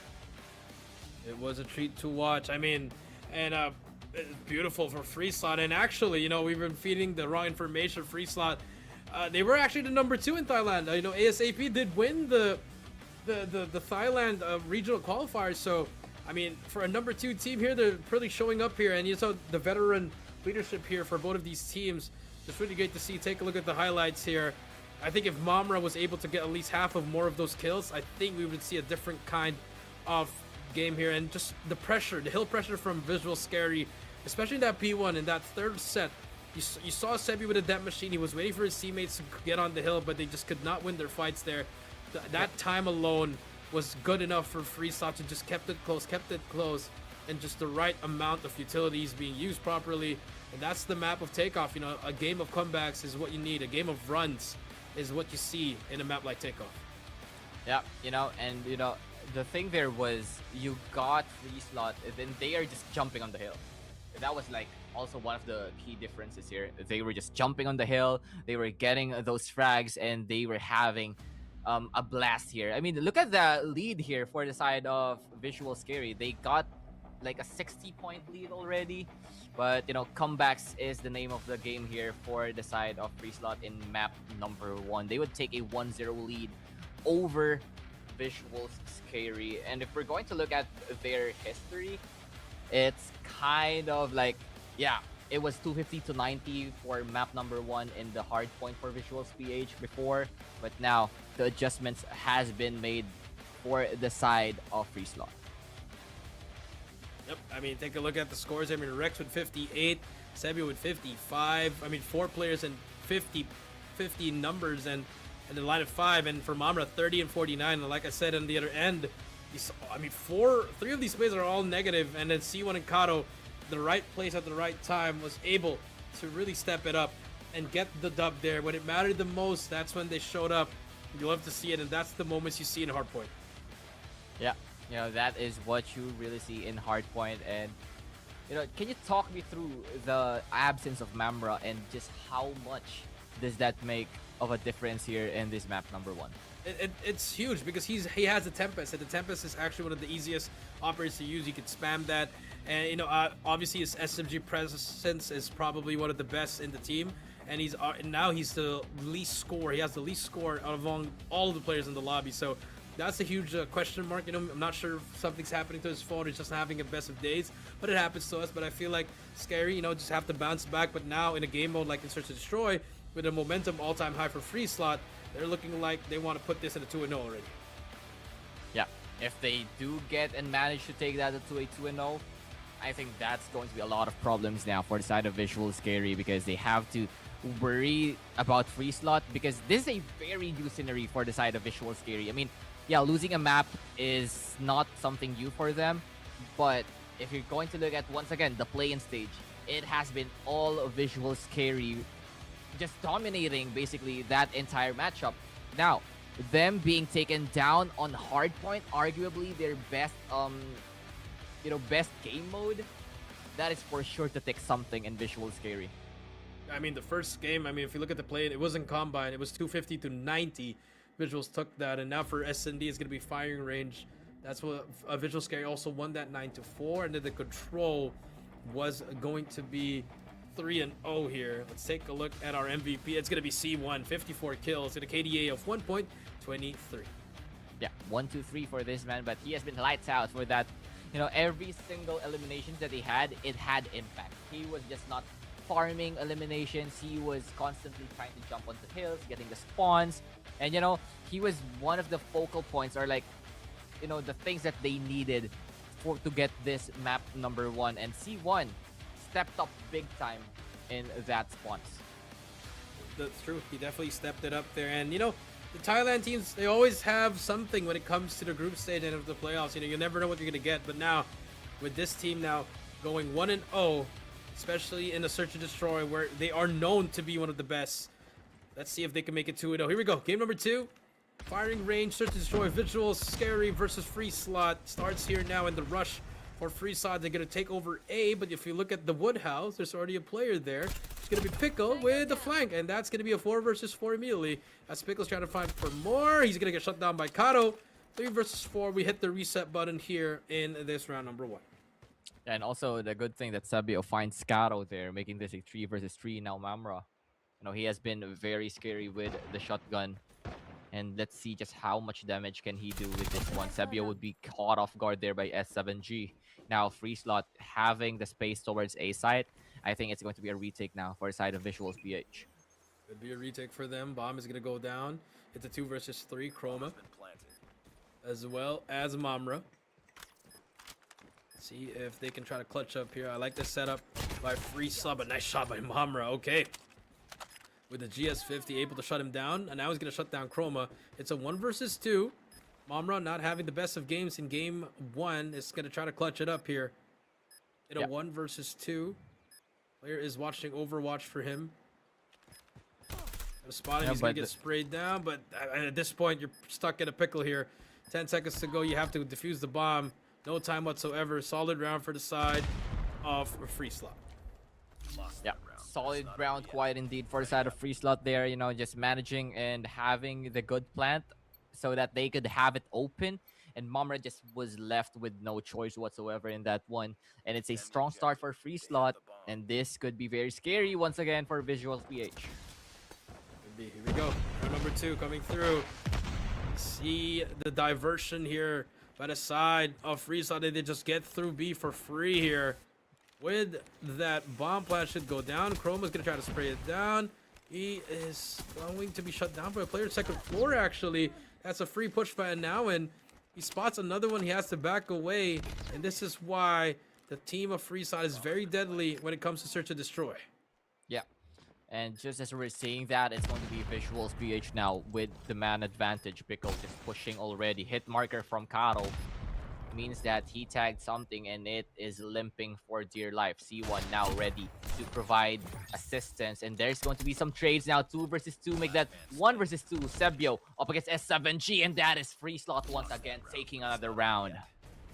Taking another round. So far doing well for FREESLOT here, and for the side of SKAERI here. Just a bit of a question mark happening here at the group stage. A bit of jitters here for a team that, you know, won a LAN and is looking high to get, you know, get a good placing here in stage 4. Bit of struggling so far in the first early rounds here. Yeah, they are quite indeed struggling here up against FREESLOT. As FREESLOT, you know, the thing that they've been doing so good for the past 2 rounds is that they were always sending one member on flank, and then mid was always getting unnoticed for the side of VIZUALZ SKAERI, and they are getting pieced from behind. No Pickle just holding this tower position. Could spot out Anowin at any time now. But looking at FREESLOT, it's a very different approach this time around because they've decided to play it more passively. Pickle spotting out a now, and that is going to be huge for the side of VIZUALZ PH. Pickle finding 2, making it a 4 versus 3. Now could be the round for VIZUALZ. Could be the round for VIZUALZ here. And I like this from them, just keep it safe, keep it simple. Don't need to over challenge, don't need to overwork your setup here. As Sebi trying to hit a wall bang. 50 seconds left here, a lot more time for FREESLOT, but they got to decide now where do you want to go. 45 seconds left. This could be the final rotate for them, and this should be a commitment towards it. Yeah. And once again, FREESLOT gets that break in the site. A site now open. Sebio misses, a crucial shot there of the sniper as S7G trying to find it, but it's going to be Setek that finishes them off finally, and Mumra would be traded out. 1 versus 1 now. Chroma versus C1. We know how C1 has been, a big factor here for the side of FREESLOT. And I think if he's heard Chroma crossing and he is just going for him from behind. Chroma, you need to turn now, and that is going to be another round here for the side of FREESLOT. 3-0 start from them. How about that? Not looking too good for them, as at that time all you got to do is calm down. I think Rex overchild there, or at a point they had the man advantage and they ended up giving up that time. But here comes the rush on B. Mamra has to back away here. Chroma's gonna be able to get one with the wall bang. Mamra is gonna try to make that wall bang. He's gonna get spotted. Rama good for 1. There's another one on his side. Kato with that trade. 2 versus 3 once again. And just a systematical play here towards this search and destroy. You love to see the C1 on the flank once again. He's been doing this since 2020. This man has been a nuisance on the flank. Yep. And he could spot out Rex just trying to cross from mid. And Rex being caught off guard once again. And 2v1 now. Sebio still very doable for him with Locust at hand. But I think the plant would be going down here on B, as there is one player, being sent up here by FREESLOT. And it's none other than Kato, trying to look for the final elimination to secure a 4-round advantage for the side of FREESLOT. Looking for the 4-0 advantage. Setek's gonna be able to spot 1. There's the kill, and VIZUALZ PH not looking like themselves here in the second matchup up against FREESLOT. It's not doing too well for them. Yep. And if you're VIZUALZ, you gotta reset. You really gotta reset your mind here. Two more, at least 3 more rounds before you switch sides here, so a lot more time. 4 more rounds actually, so you can definitely try to equalize it at 4-4 if they want to. Yeah, and also you have to consider that SKAERI is playing from the defense side, so they must convert rounds and they need to convert quick. That's a good start as Rex finally finds one, making it a man advantage for the side of VIZUALZ SKAERI. But FREESLOT, we know just how much damage they can do when it comes to the slots, or in these rounds rather, as there's going to be a push out for Pickle, just creeping silently in towards the lines here of FREESLOT. Could get spotted out here, but Kato finding Rex. Now that is huge for the side of FREESLOT. Yeah, just equalize things here. At this point, if you're VIZUALZ PH, when you get one, you just gotta calm down, let them come to you. Fortunately, they're making their own mistakes by over-challing, trying to over-wallbang something. Just gonna get the worst timing there. Sebi, though, trying to find more. Pickle just has to play this perfect timing on that wood side. 50 seconds left. You see the clock just being used to its advantage. And S7G, he might just get spotted by Sebio, but no! The grass able to help him. And now Pickle, he has to move now. Try to equalize, try to find something, but no. Pickle does get one, but gets traded by S7G, and just like that, 3 versus 2, but it did not fall for the bait. Oh no, they might just fall for it. Mamra, he's gonna spot one, he's gonna get traded out. It's all up to Chroma, and a 1 versus 3 does have the PKM in hand. Bomb is gonna go down. Chroma just has to play this perfectly. He might just be able to get it. He's gonna spot one. That's the first one. The spray down's gonna happen. S7G's just waiting for it. And this is just perfect for them. They already know where he is. They just have to play time. Beautiful S&D work for them. Chroma nowhere to be seen. See you in the next round of 5-0.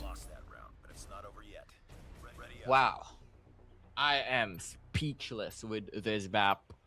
FREESLOT, they are so good when it comes to those trade-offs. One falls down, yeah, one must fall on to the next time around. And they're just so good with like trading out their teammates and just maintaining their numbers advantage. I mean, yes, it's not the prettiest of rounds coming in from them, but it works out, and it translated to now a 5-0 lead. But Pickle finally being aggressive on the front end, finding two. Kato and Setek would be taken down. Question is, can they take down Pickle as well? Now it's going to be a 2 versus 3 Anowin and S7G.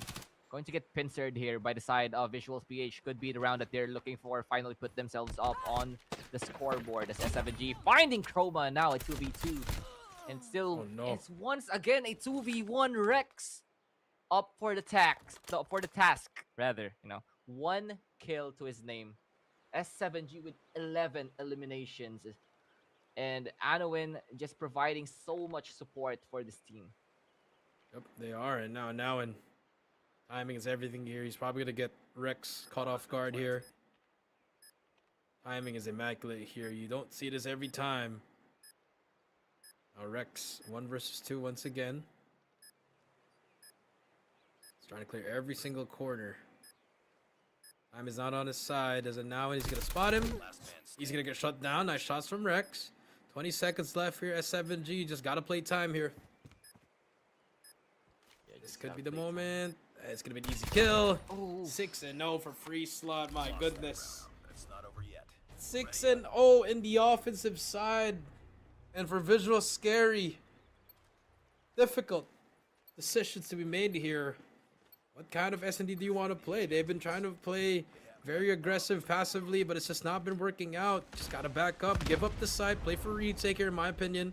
You know, just get the angles that you need to take a look and double back. Make sure you clear the spawn. You clear the flank, I mean. Yeah, because it has been, you know, just biting them in the back. FREESLOT now trying to extend the lead to 7. And I think if it has gone that far, could be very hard here for the side of VIZUALZ SKAERI. And now they are playing very passively. B hit now, going to be looked towards and looked upon here by the side of FREESLOT. He's not going to get spotted. Chroma could be big, but he gets traded out. And now Setek together with the side of FREESLOT just trying to break into the B site. But reinforcements now for the side of VIZUALZ SKAERI. Finally in this one, 2 versus 4 could be the round that they finally take. And there you go.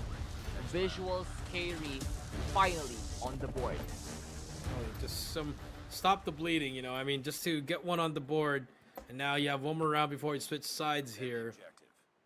It goes 6-2, or FREESLOT can get 7-1. Here comes the smoke. You see the mid push. Pickle good for 1. And you get the trade. S7G get one now and gets one as well. Gonna back away.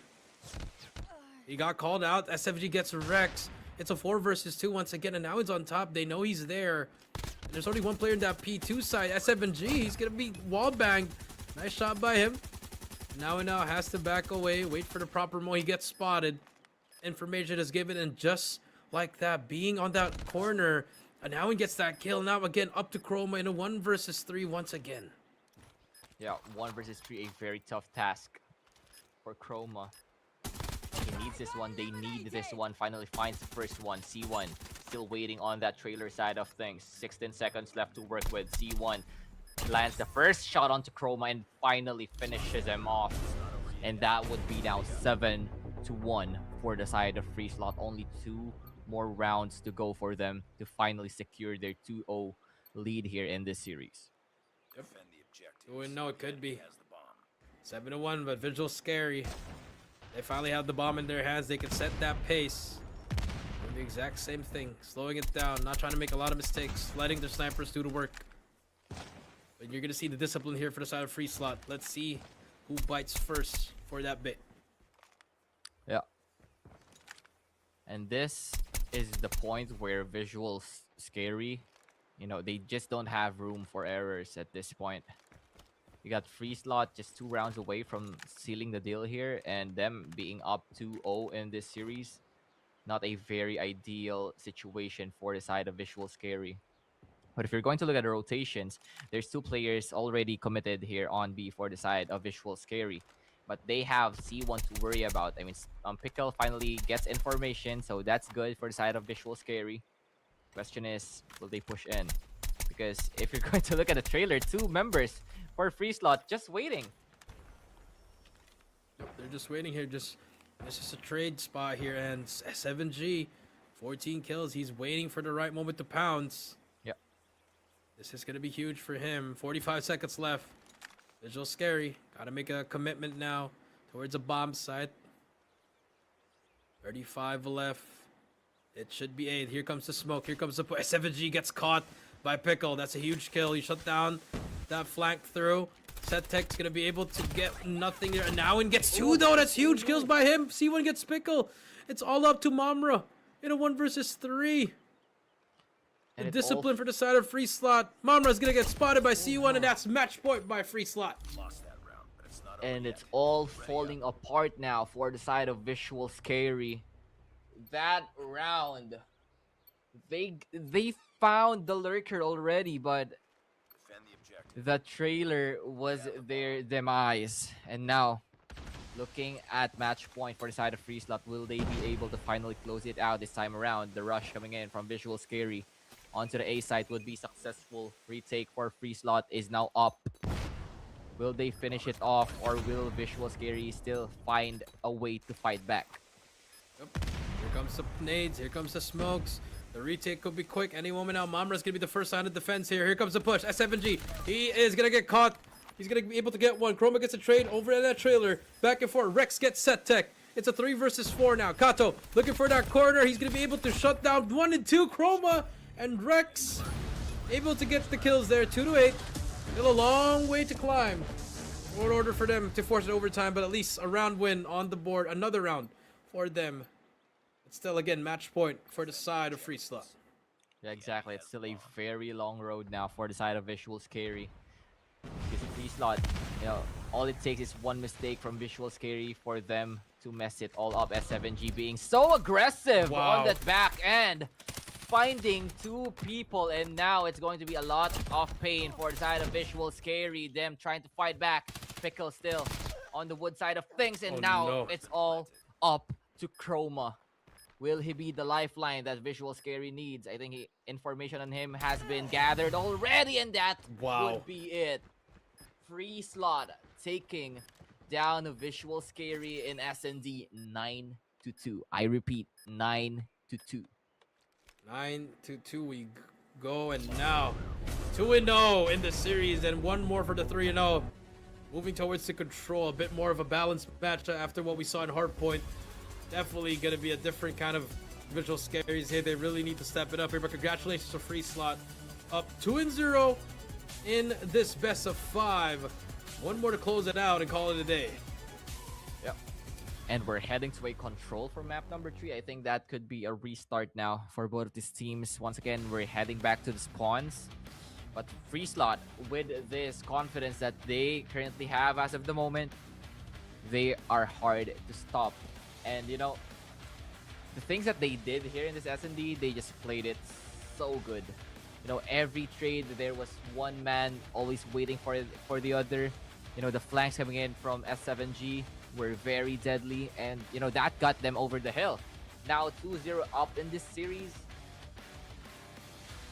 I'm just speechless. It is speechless, coming from FREESLOT, there was a lot of doubt. Even me, I was a doubter, but now starting to make me believe, improvements. Take a look at the highlights here for those who just missed it. Yeah. And this matchup, if you're going to look at it, it seems close, but it's going to be those tiny details that I agree. FREESLOT has just been doing right. Every single flank, all those 1v1s, all those 50-50s, they were just winning it left and right. Yeah, C1 just catching everybody off guard at that point, and then SetTech as well. Everybody from FREESLOT did their job, and they did it perfectly well. They did. Really great S&D prowess there. The trades were on point. All these players were able to use their discipline to their advantage. Just a great S&D squad. Always getting the perfect timing as well, which is unheard of in a game like Call of Duty Mobile. I mean, for the side of SKAERI, they were getting a lot of good rounds. They just could not close it out, could not execute the closeouts here. Now they're down 0-2 in this series. Yeah, you know, and the lead was just too big for them to come back from that one. I mean, they ended the half 7-1. And I think that in itself is a big problem for them. And I think at this point, I mean, yes, it's a 2-0 already for FREESLOT, but nothing much that they can do about it if you're Visual SKAERI. So taking down control and possibly looking towards that another hardpoint map could be the change that they are looking for. That's true. I definitely agree with that one. Final moments here of the S&D before we take a look at the scoreboard and the MVP and move on to the control. Yeah. No, just a lot of expectations on the shoulders here for the side of Visual SKAERI.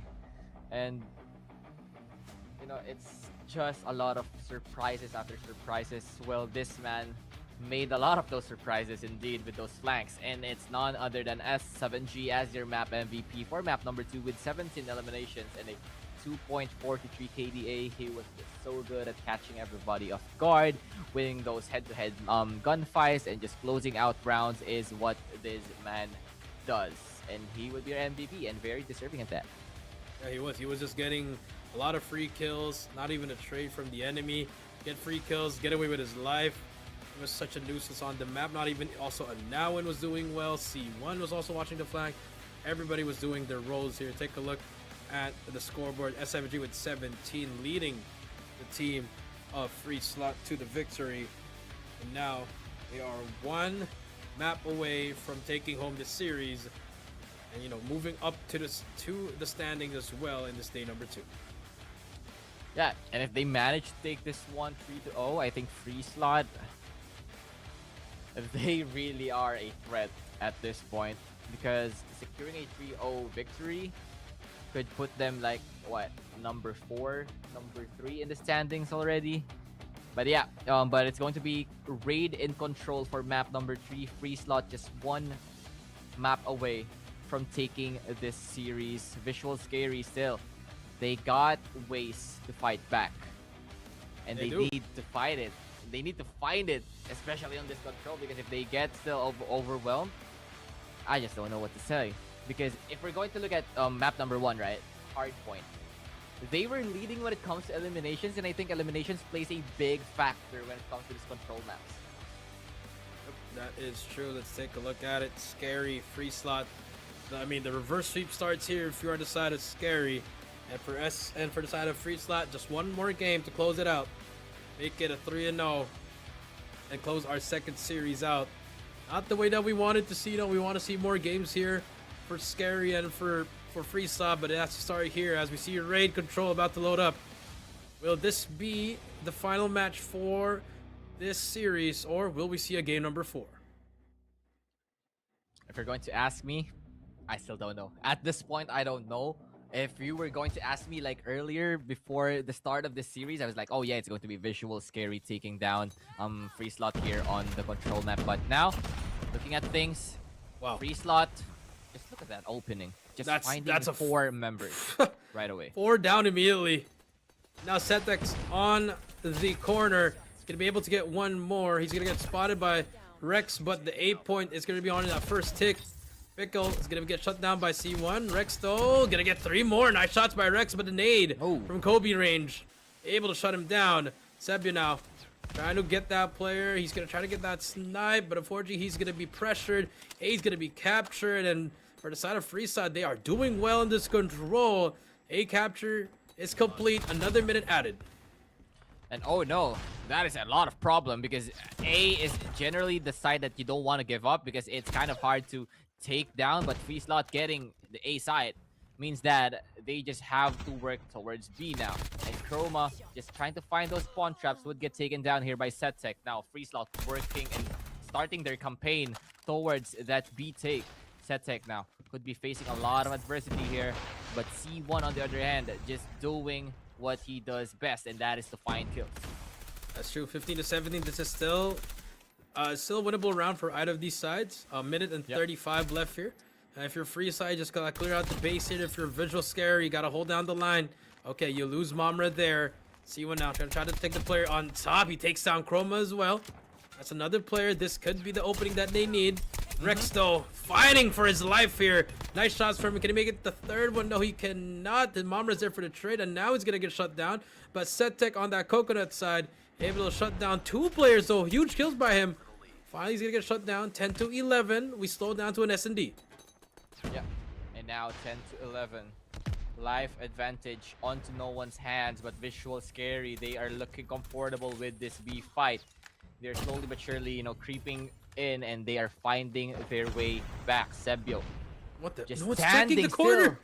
And wow, trigger discipline from this man. Now 5 lives left for the side of FREESLOT, but C1, you know, taking one down for the side of VIZUALZ PH.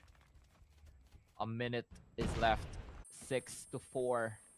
Will FREESLOT still find a way to squeeze it all in as Setek finds a huge pickoff onto Chroma.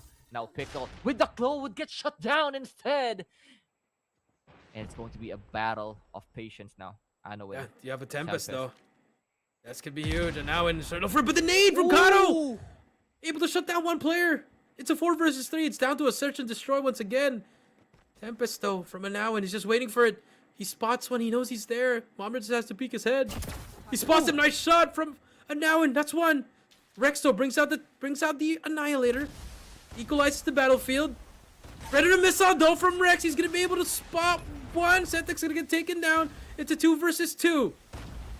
It's a 2v2 now. Pressure on both sides. Rex has been magical for that one, but he is going to get taken down by Kato. Hit marker though onto Sebio. Doesn't matter. Just gotta take your time.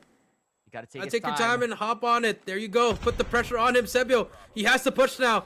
Gotta make the play. Able to spot that player. He's gonna get pushed out by Anawan, and now shuts him down in FREESLOT. Clutches up there. Huge play by Kato there with a snipe onto the Annihilator. And they able to get that first round, but my goodness, what a hard fought round for either of these teams. The sigh of relief coming in from the side of FREESLOT, but once again, them having the upper hand here, and this control means that VIZUALZ PH is just 2 rounds away from losing this entire series up against FREESLOT. Now, we go onto a reset. Sebio still on 1 kill. He has been, you know, he has been cold this map, and he is needed for the comeback of VIZUALZ PH. S7G just pushing in, you know, just finding those peculiar angles and those timings. Wow. And once again, FREESLOT, they are making it very, very hard for them. Now Setek with the equalizer. This means problems for the side of VIZUALZ PH. 2 spawn trapping them, 1 death machine, and 1 equalizer is what they have to worry about. But Momra finally takes down S7G. That is going to be huge there for the side of VIZUALZ PH. But Setek still not done here with his conquest, but would finally get taken down. 26 down to 14 lives of VIZUALZ PH. A big problem from them, and FREESLOT giving them a beating in this round. Yeah, and this round number 2 with the operators as well. And now for Visual Scary, they are on the back end here, but good string of kills there. 8 life advantage. This is still doable if you're on the side of Visual Scary. Setek and S7G able to get the kill. C1's gonna get taken down. 19 seconds left though. They need to hop on the point. They're gonna make them force spawn over at B. Momra's gonna get shut down, so it's gonna come down. They're gonna give up that 8 point, and it's gonna be back to what they did in that first round. Now back to defending B we go. Yep. So you know, and the thing now here for the side of VIZUALZ PH is that it's very winnable on their end. They still got 2 operators on their names, and cutting down the life deficit to just 4 at this point. But how well can VIZUALZ PH play this one out? Will they invest, or will they just try to win it the natural way? Sebio finally finding 1. That is going to be his 3rd elimination of this game. Now 4 HP or 4 life advantage for the side of FREESLOT would get chopped down to just 2 pickle. Been very crucial. Setek kind of in a pickle there, and Sebio would be the one to take him down, and just like that, 2 life advantage only for the side of FREESLOT. 5 to 7. Pressure now for both teams, and that is going to be Pickle getting caught off guard, but Sebio now having the death machine could be a big difference maker here, as Kato finally down, but it's going to be a 2 versus 5. Chroma with the equalizer finally finds Kato, cutting down the numbers of FSL to just 4 members. But just how much can this duo do in this one? As Anowin finds another crucial Tempest shot and finds the second one. And FREESLOT now up 2-0. 2-0 FREESLOT. Well, I guess we were wrong all this time, Kaori. We doubted them and they showed why they are a force to be reckoned with. No more operators. Kato with the War Machine. They're going to try to push it through. Oh, but the nade by Mamra. That's one there. Yeah. And you see the countdown on the left side. We'll be able to hear what's going well for the side of FREESLOT. 28-28 so far. For VIZUALZ SKAERI, they're struggling with the fights. No fights that's just going on their way. They're just struggling into everything. Kato with a turn on with the War Machine. Just beautiful things coming through from then. Settek shuts down one more. And just like that, we'll take a listen. ไม่ได้คู่ไม่ได้คู่ไม่ได้คู่ เราบี ใหญ่2แต่คู่ตัว3แล้วนะฝั่งนี้3นะฝั่ง A 3 ตู้เราหายวะ ใต้ห้องนอนเราตัวนึงมันเดินไปใต้ห้องนอนเราตัวนึง กำลังยืนบีให้กำลังยืนบีอินเซนแดง2ตีน1 อินเซนเข้าไปแล้ว อินเซนเขาเจ็บบนแดงบนแด เจ็ ง บตีน1นะพี่ เชี่ยติงมาติงลง ไปหน้าห้องตีนไปหน้าห้องตีนไปหน้าห้องตีนตาย Laundry dalawa, nakaani isa. Ba't bed dalawa nasa isa Ba't mid pa rin? Ipit ako base natin, ipit ako sa base natin, pre. bed Patayin nga natin yan, pre. side dock Laundry low, patay. Meron court. One court. tag side dock Once a man, drive ata, drive. Meron. Court pa. card pa rin Isang MS. Anawin. yung card Alright, here we go, Kaori. You see, side of VIZUALZ SKAERI, the urgency is there. But again, they are leading this matchup here, but if you look at the control point, it's both being at that second tick. Pickle's gonna be the last player to try to defend this. They're just gonna get shut down. Hunter Gildro's gonna try to defend it, but another minute will be added. 18-10 here, not looking good for the side of a FREESLOT as S7G needs help from his teammate. They clear it out. All right, another minute added. Back to another slow push here. Sebio, he's going to get pushed. Settek gets that big kill there. 14-8 we go. Equalizer's ready. That machine is ready as well. Oh, yeah. So, at this point, just got to get that first wave. Predator Missile is going to give you information. Here comes the push. Here comes the operators. They push down everything. Mamra gets that trade and they clear it out, but they're all going to spawn over at that basketball court. But look at Settek from the flank. He's going to be able to get none there, but no Pickle. The movement. Able to get away there with his life, and they are going to live to see another day here in this control. VIZUALZ PH finally on the board after 2 rounds.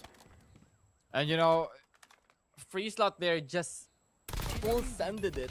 Using their operator skills means that on to the next round, VIZUALZ PH could be looking at an advantage. Rex and Mumra still having their own operator skills, but 7-2.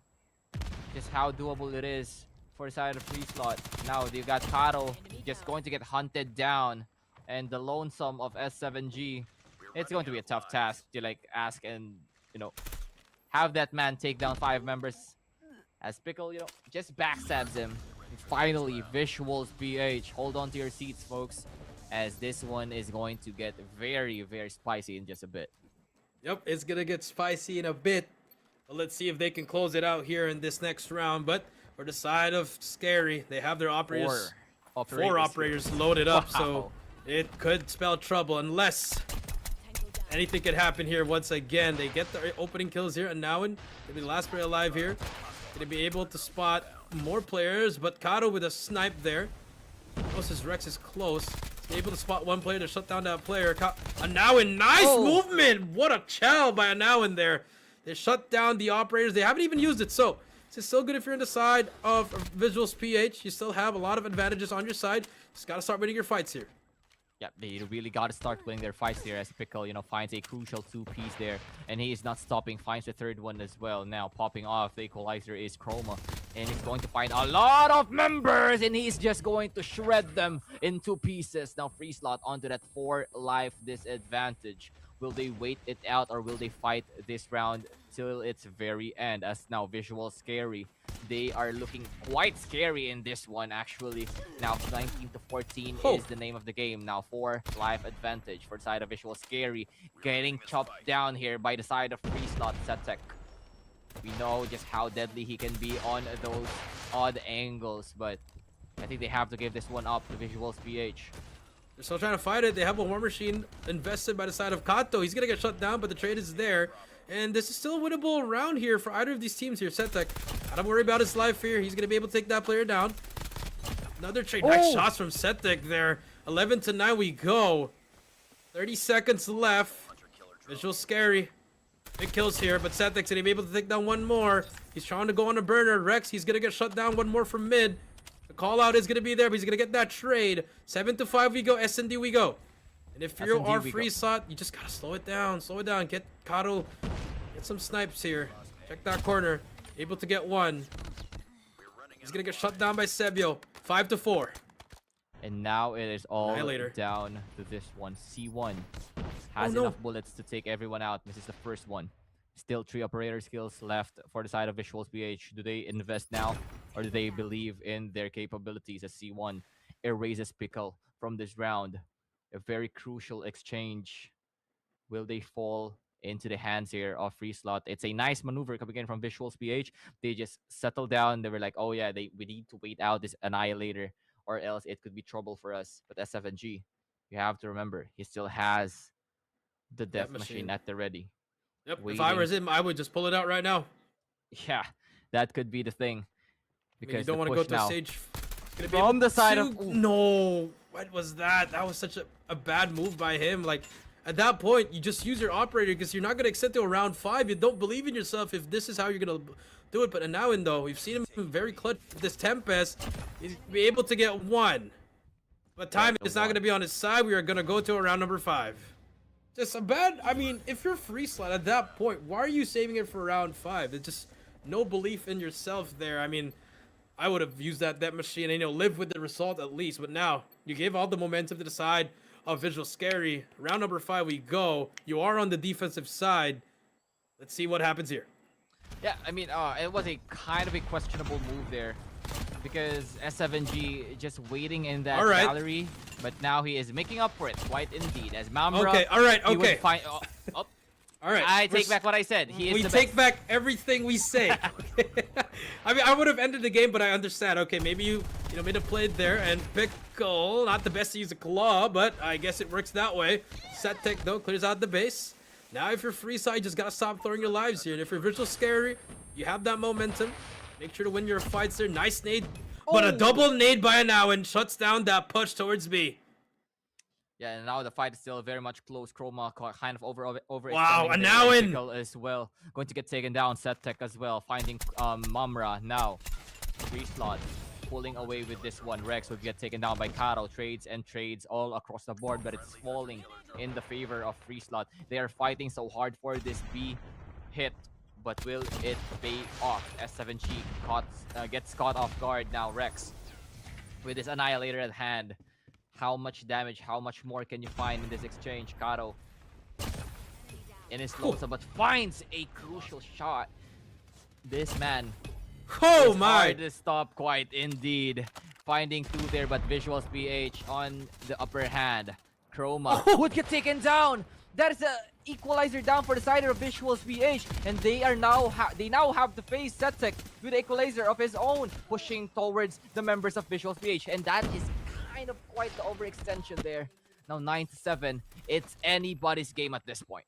Anybody's game, and now with the Tempest, that's a big kill by him. 7 to 5 we go. This could be it. Here we go. And now with Tempest in hand, a minute is left. Pickle, that's a big kill. You get one more kill there, but Anawan, he has that snipe, but the snipe with the left, he gets away with his left. My goodness, he almost sees that. Sebio, that's a snipe away. Now we're back to another search and destroy with an additional life for the side of FREESLOT. Anawan able to eat another nade. 50 seconds left here, but S7G on the prowl gets that kill. Last 4 lives remaining. S7G just being such a nuisance here. Look at number 5, Kato. He might get caught off guard here. Kato still has an operator skill in his hand. That's true. Can definitely use it, but they know they're coming for the back as well. T1, you don't have to look at your back. Your teammates watching that, but look at number 1, Pickle. He is in a great spot. S7G gets Mamra. Pickle, he's going to be in a 1v1 fight. Chroma gets 1. It's going to be a 2 versus 3 now. It's so close. It's so close. You can taste it. 15 seconds left. They have to hop on the point. Here we go. Biggest fights of your life, Chroma. As well as Rex. What can they do? What moment can now. they do? They gotta burst at any second. They gotta go. Here comes FREESLOT. One chance to get the 3-0. Here comes the trophy. Fight could happen. And now one gets the Rex. It's a 1 versus 3. Death Machine by S7G. And the 3-2. Reverse sweep denied on to the control. And FREESLOT shocks the group stage as a 3-0 VIZUALZ SKAERI. What a turn of events that was for the side of FREESLOT, denying the reverse sweep and securing the 3-0 up against a VIZUALZ SKAERI. FREESLOT etches their name into this group stage, and they are a team that you should look out for, ladies and gentlemen, because that was a different FREESLOT that we just saw. I agree. The 3-0, and man, oh man, what a fight that was. I mean, at this point, our predictions are all around for the top 4. I mean, the top 3 are right. But now the 4th slot is going to get interesting more with FREESLOT into the mix here. VIZUALZ Indonesia, VIZUALZ PH. So, wow. That was a huge boost for FREESLOT there. A great win for them. Let's take a look at the highlights here, Kaori. Now let's take a look at the highlights here. I mean, the first round, it was beautifully played here by the side of FREESLOT. I mean, they got the momentum from rounds 1 and 2, but you got also VIZUALZ SKAERI fighting back. I mean, it was a very close game, but what matters in the end is who is going to be the team that closes it out. The truth, close it out. Let's take a look at the highlights here if you just missed it. An intense 5-round battle. FREESLOT went up 2-0, and now they were able to, they lost the last 2 rounds, but that last final round, huge plays by everyone to close it out here in this control. Yeah, exactly. And in this highlights, I mean, it shows just how close these two teams are. And take a look at that. It was VIZUALZ SKAERI getting the better of FREESLOT on the play-in stage, and now it all flips on its head. FREESLOT securing the 3-0 this time around. And I think the lessons that they got possibly from VIZUALZ SKAERI from the play-in stage played in big time for this one as they faced up against each other, and them just figuring out the secret recipe or the secret ingredient that VIZUALZ SKAERI has been cooking up against them. That's true. Huge plays. I mean, that 4th round would have been on the side of FREESLOT there, but C1's Annihilator is only good for 1 there. And then the temp just, I mean, Settek, you know, he didn't want to use that Death Machine S7G, but he ended up getting 4 kills at the start of this 5th round. So that was a pretty funny moment there for us. Yep, worth it. That's all you can say from that one. But, you know, if I'm going to commend someone as well, it's going to be Karo. I mean, Snipes. you have to notice how hard it is to play snipes on respawns and at control at that, where everybody is just rushing towards you and him just finding those crucial pickoffs. And yeah, you got Anawin as well, clutching out those first 2 rounds for the side here of FREESLOT and just closing it out. I mean, they got it all down. And here is your map MVP. It's going to be S7G once again. The flank man himself, finding a lot of eliminations in a KDA of 1. Yeah, just 1. Hey, it only takes 1. That's what happened there. S7G made that play. Beautiful operator usage. The whole team played out. I mean, they still need a lot of work on. I mean, it was too close for Comfort. I think they could have closed it at 3-0 in the control, but I know they got the dub, and now they're going to be able to, you know, move up to the standings. For now, it's only day 2, and it's already feeling like it's like day 5 or 6 here with our series. I mean, look at it. Everything close except for that search and destroy, but beautiful plays coming through on the side of FREESLOT. And they end their day 2 with a 3-0. And that's definitely going to be needed, especially once, you know, the tiebreakers, it gets close and close. This would really haunt VIZUALZ SKAERI. Yeah, it's really going to haunt them quite indeed. I mean, yeah, we can say that it has been only 1 series. It's the first series for VIZUALZ SKAERI, but losing 3-0, now that is something that you have to look out for. And also, you don't get another chance to fight against FREESLOT. So you have to make most of your next remaining games. And for FREESLOT, they need to maintain the momentum. They need to just go on with their way, because who knows, they might crack the top 4, top 3 possibly. And yeah, a good stuff from them, but you know, quite literally good stuff for this one right here. Series MVP with 82 eliminations with a KDA of 1.17, C1. It wasn't the prettiest, but hey, it's what got them over the hill. It's true.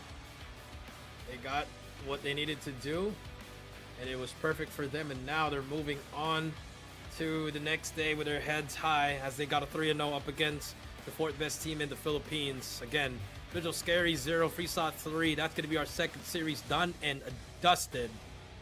Now we're moving on to our final series of the day. After one break, we're going to have rival Esports, and Cali's favorite team is going to be Change World. Right back into the stadium, right back in the podium here for our final series once we take another break here. But you know, before we take a break, I mean, just an amazing matchup, honestly, Kari. I mean, we both went in wanting, you know, predicting that VIZUALZ SKAERI would take the 3-0, but you know, it foreshadowed that for the side of FREESLOT, they took that personally. You know, just like Michael Jordan would say, he took that personally. So, you know, you see them get 3-0. It was a close control, but I mean, the S&D was probably the best game I've seen from FREESLOT.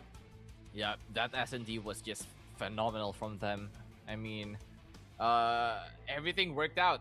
It was all in the game plan. I mean, all of the rounds that they won, I mean, yes, it wasn't your blowout kind of what ALULA did or what they had up against as soon as possible earlier on, but the complexity, and every single time that they have a member that goes down, they find a trade, they find every single answer to VIZUALZ SKAERI. And that series alone in itself is that them just finding every single answer to VIZUALZ SKAERI. And you know, that was just a good game coming in from FREESLOT. And speaking of a good game, there's still one more good game that is up ahead, as that would be rival Esports and Change World, but that would start later on, as we are going to head on a break for a brief moment.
Ladies and gentlemen, welcome back to the Call of Duty Mobile World Championship 2026 Garena Qualifier. I'm Jericho down here with Kaori, and 2 series down, 1 more to go. It's going to be Rival Esports going up against Change World, Cali's favorite team, coming from the Taiwan, Hong Kong regional qualifiers there on their end. So now it's going to be the final series of the day here, and first series went as expected. Second series went to a different route, wherein we were both surprised that FREESLOT came out on top, 3-0 here, in a very decisive search and destroy, but the control went down to the wire. VIZUALZ SKAERI has a lot to look at to, just to find a way to what they can do here. But no, that's done. Let's move on to the third series. This is Rival versus Change World.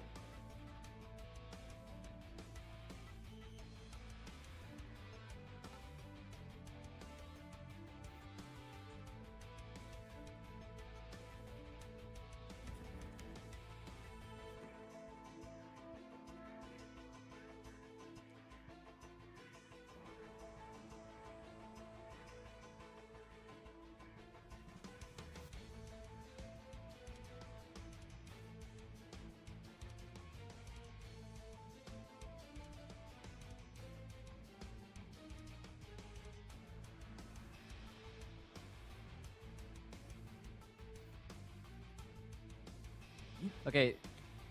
It's Hello, all guys. good. We're definitely good with that. Kaori's all right. Just a bit of a jitters in his end. But he was saying that Change World, they lost to ALULA, and now they're gonna be having a difficult time. And for Change World, they've always been one of the most fun teams to watch. Yeah. But unfortunately, they could never ever get over the hump. And they're the team known to beat Elevate in one map in 2024, which was in S&D Tunisia, which I was casting with Cali.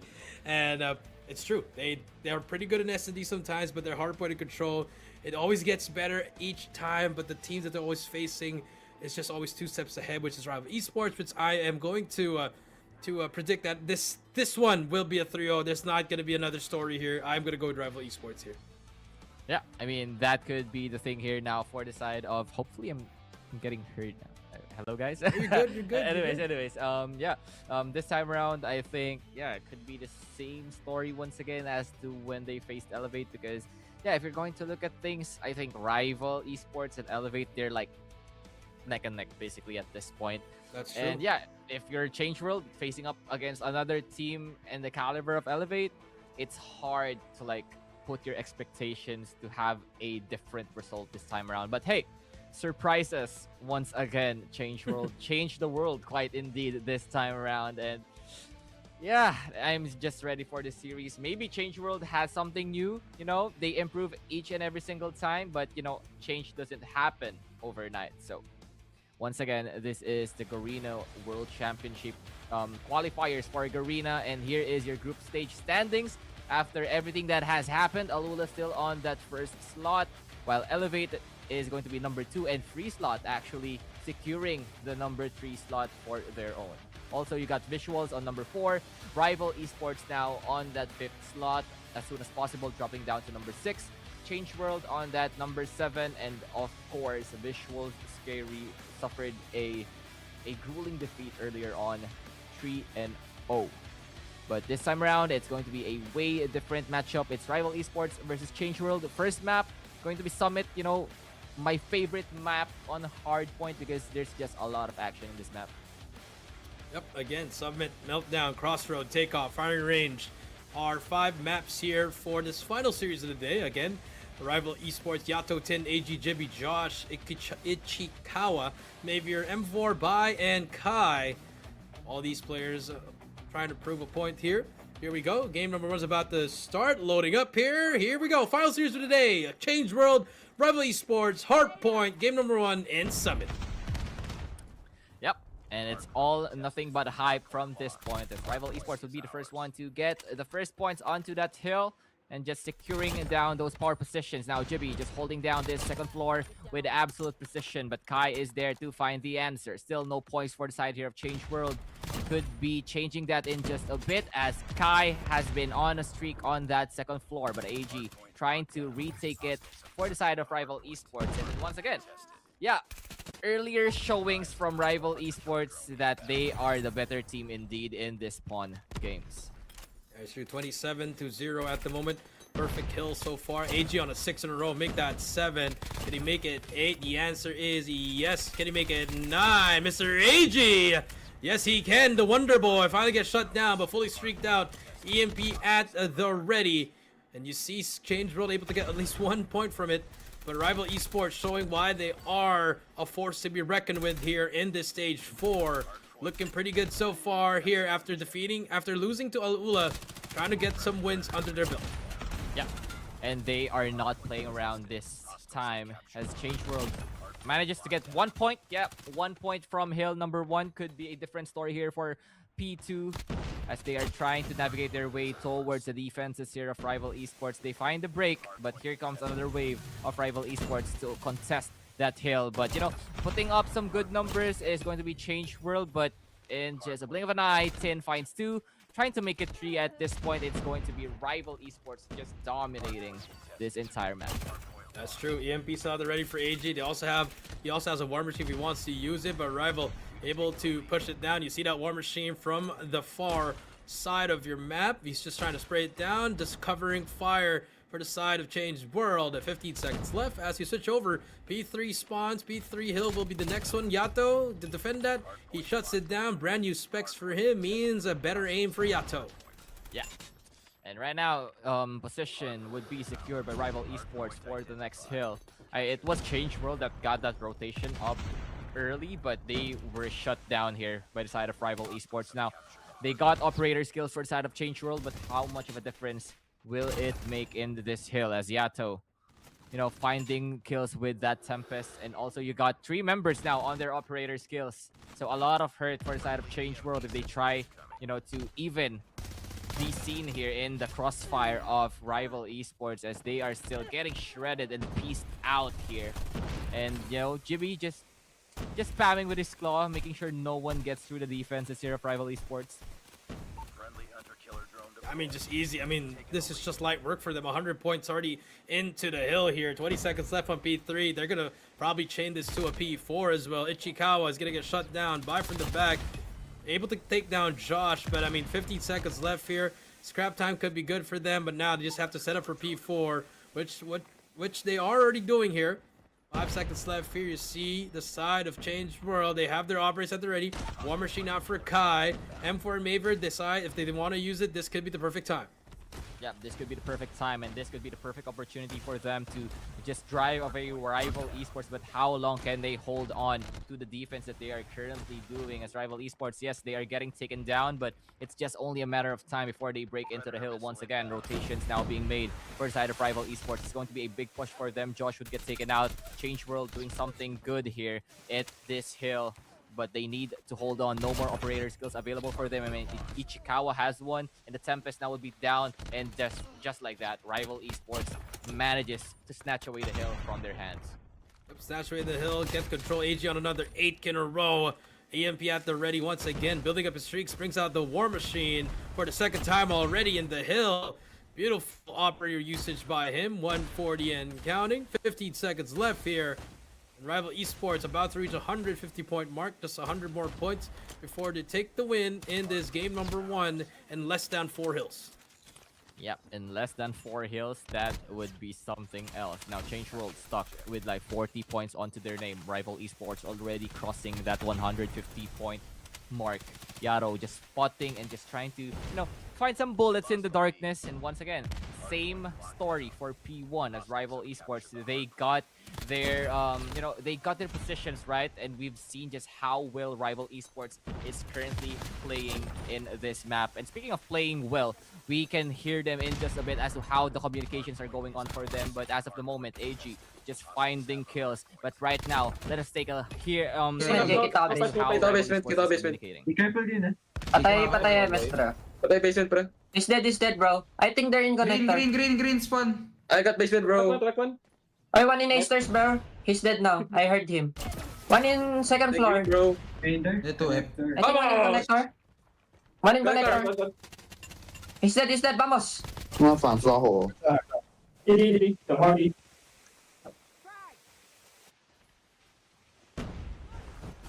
儿我操！喷子，你们眼里下屁股，爆伤我的，一枪火。滴，当地上火了。上去2、3个，3个2个。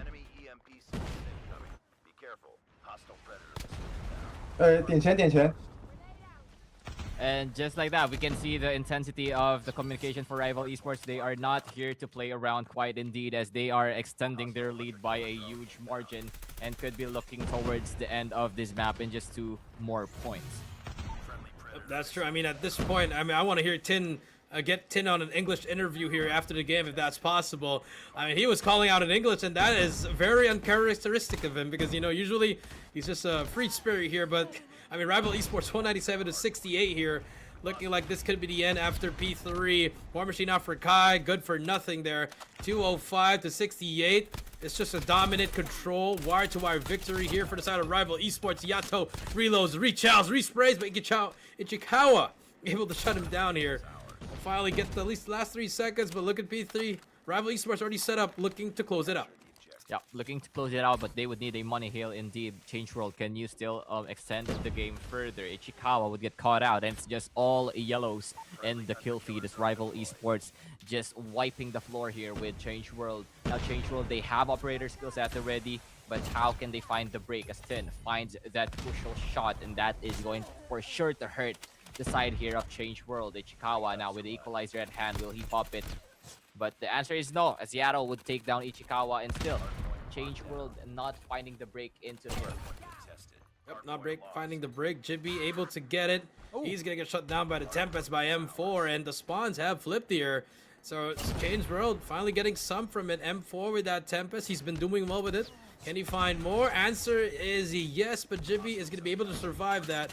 They play right behind him. Maver's gonna get shut down. Final hill here. It did still end here. Rival Esports still trying to contest it, but Ichikawa with that equalizer able to stop it for now as he's running towards P4. Yeah, they are running towards P4, but we are just seeing the end, and we are just delaying it for a bit. Now Yato has his position, has his sights on that long side of the map. Now they got it all covered out. Will Change World still find a contest here? As Rival Esports, they are looking to end it right here and right now. And I think they are just demonstrating just how strong their team can be in this respawn maps, as, you know, it's Rival Esports taking map number 1. Yep, I mean, as expected here, Rival Esports, we're gonna able to shut it down and win that convincingly. I mean, AG went on 2 streaks of 9 EMPs, of War Machines. It was just all on the side of Rival Esports from start to finish, wire to wire, and now moving on into Search and Destroy. Yeah, moving on to Search and Destroy for the next map would be fantastic here for Rival Esports. They are very good, if I must say so myself, at those S&D maps. But, you know, let's talk more about what just happened here for map number 1. Rival Esports, wow, I just said like let's talk more, but they just did everything right. That's all I can say. I mean, what else do you want? I mean, they're just here to, just like what happened that first series, ALULA, they're just waiting to get on the days that they're gonna face each other, because that's where you're really gonna see the true might, the true grit of these teams. And take a look at the highlights here for those who haven't caught the game. Yeah, and looking at this highlights, yeah, same situation as the first series. It's just all the rival show that you're going to be witnessing. I mean, they did a lot of good things in this one, but most importantly, it's all about those gunfights that they have secured. Just pure raw dominance coming in from Rival Esports. And yeah, it's looking good for them. It seems like they've got over the slump that they've just had on day number 1. I mean, it's up against ALULA, so that could have gone either way.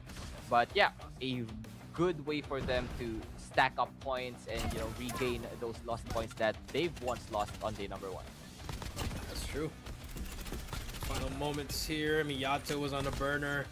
They went to 2 sets of hills, but at least Rival Esports, they welcome Change World to the 100-point club once again. There was a moment here with the Ichikawa equalizer, but it was just a little bit too late.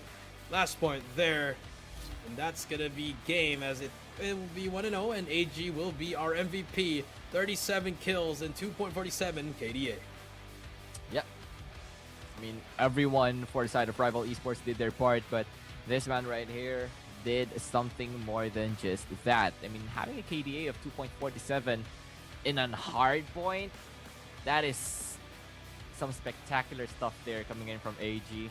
And he has just been on fire ever since then. So, yeah, you know, you got Rival Esports just dominating on map number 1, showing not just in the score, but also in the kill feeds as well. You got 37-15 onto AG, Josh having 34 and 18, Tin 36, Jibby 27, and Yato with 25. While you got the members here of Change World, only 2 members barely crossing the 20 kill line. So firepower very, very different for both of these teams. Yeah, mechanically wise, we all know that Rivals would be the one to really just step it up. And now moving on to Meltdown, Search and Destroy. Now we're going to see a slower pace here where Change World could actually have just a bit of the advantage here. Just maybe, but I think when it comes to like duels, you obviously got to go to the side of Rival Esports immediately here. Yeah, I mean, you just have to. I mean, what other answers is there? I mean, also with the showing from Hardpoint, it's hard to go up against Rival Esports right now. I mean, Change World could do some damage here onto the SND, possibly do that 2024 magic once again, you know, pull it off here.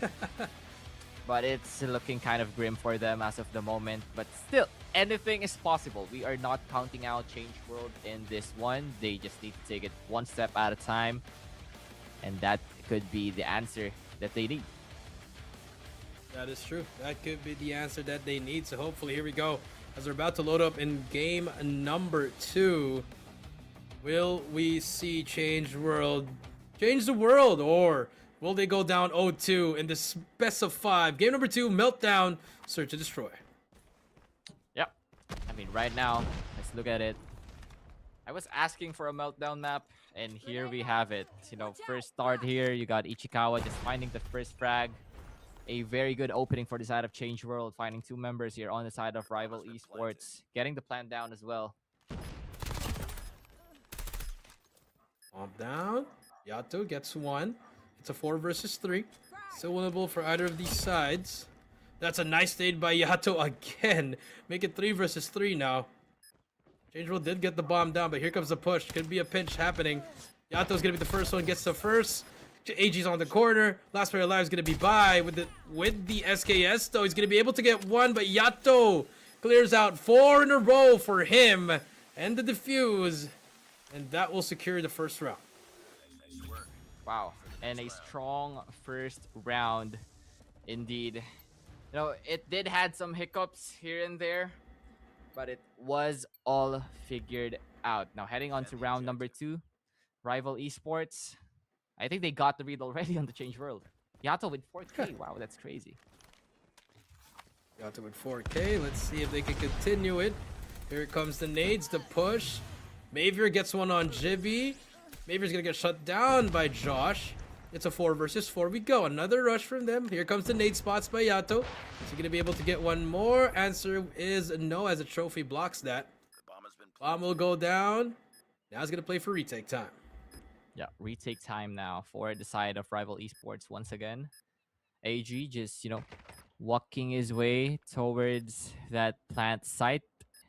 But Bai going to find one. That would be Tin. And now, 2 members left for the side of Change World. How will you answer to the potential onslaught that Rival Esports could be giving you? And answer is not found in that one, as Rival Esports finds another round.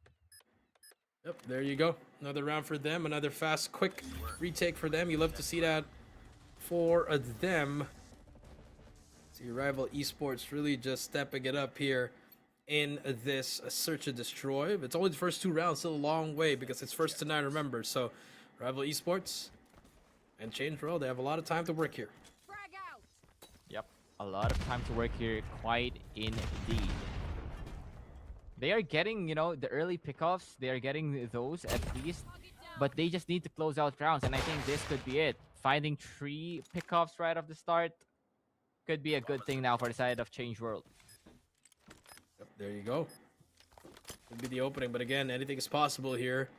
JB and AG trying to play the retake here, but I think they're just gonna get shut down by the trades here, as JB's gonna try to spot the first one. He gets that first. Spots the second one, but M4 is there for the trade. Just like that, AG Does he spot player behind him? He's gonna be able to get one more, but Ichikawa on the flank gets him. Change World gets their first round. Yeah, now Change World on the board, showing good signs here in this S&D map. Rival Esports, they need to not get picked off early on. I mean, that has been happening for the past 3 rounds now for the side of Change World. They've been getting those good openings for their own. Right now, once again, a rush coming in from the side of Change World, and it's a different story. They just get melted down. Oh, wow. Yep. And that was just not like pun that. intended. It was already over. 18 seconds. Just like that. The game was done already as we're moving on to the next round. Rival Esports answers back with a fast retake there. And now with that being said, we are loading up on the comms here. And we're going to start off with Change World in 10 seconds. But I mean, at this point, Change World got to switch it up here. The answer is yes for a while, but they're loading up. Let's take a listen into the communications of both of the teams.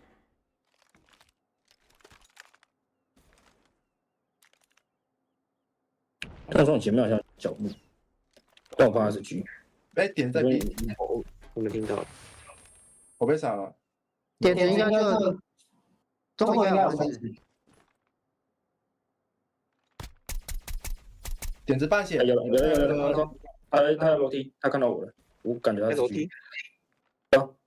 哪边楼梯？Sa trapdoor nila isa. Pipigil ka ngayon, isa lang.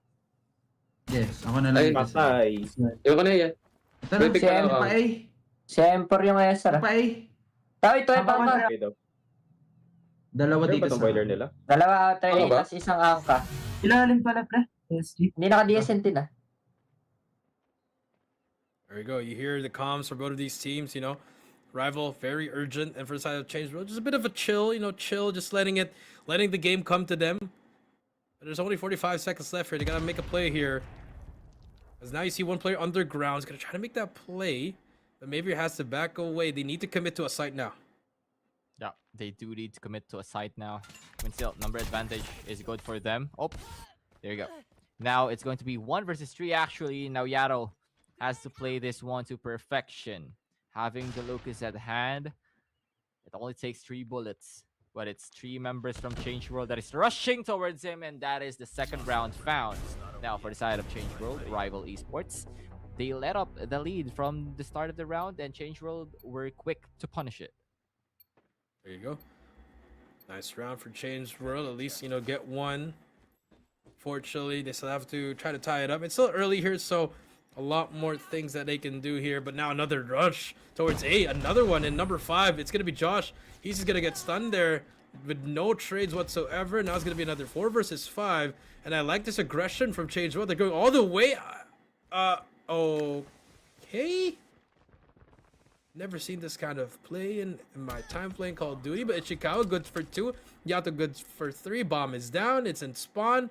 You had a chance to plant in A, but you brought it all the way to the other side. I'm not so sure, but maybe you're good for 1, maybe you're good for 2. What a glitch, man. That was so funny. I'm sorry. They are changing the world, my friend. Yes. Change. Wow, that is unbelievable. It worked out for him. 3-3 now. As we move on to the next round. A change of scenery.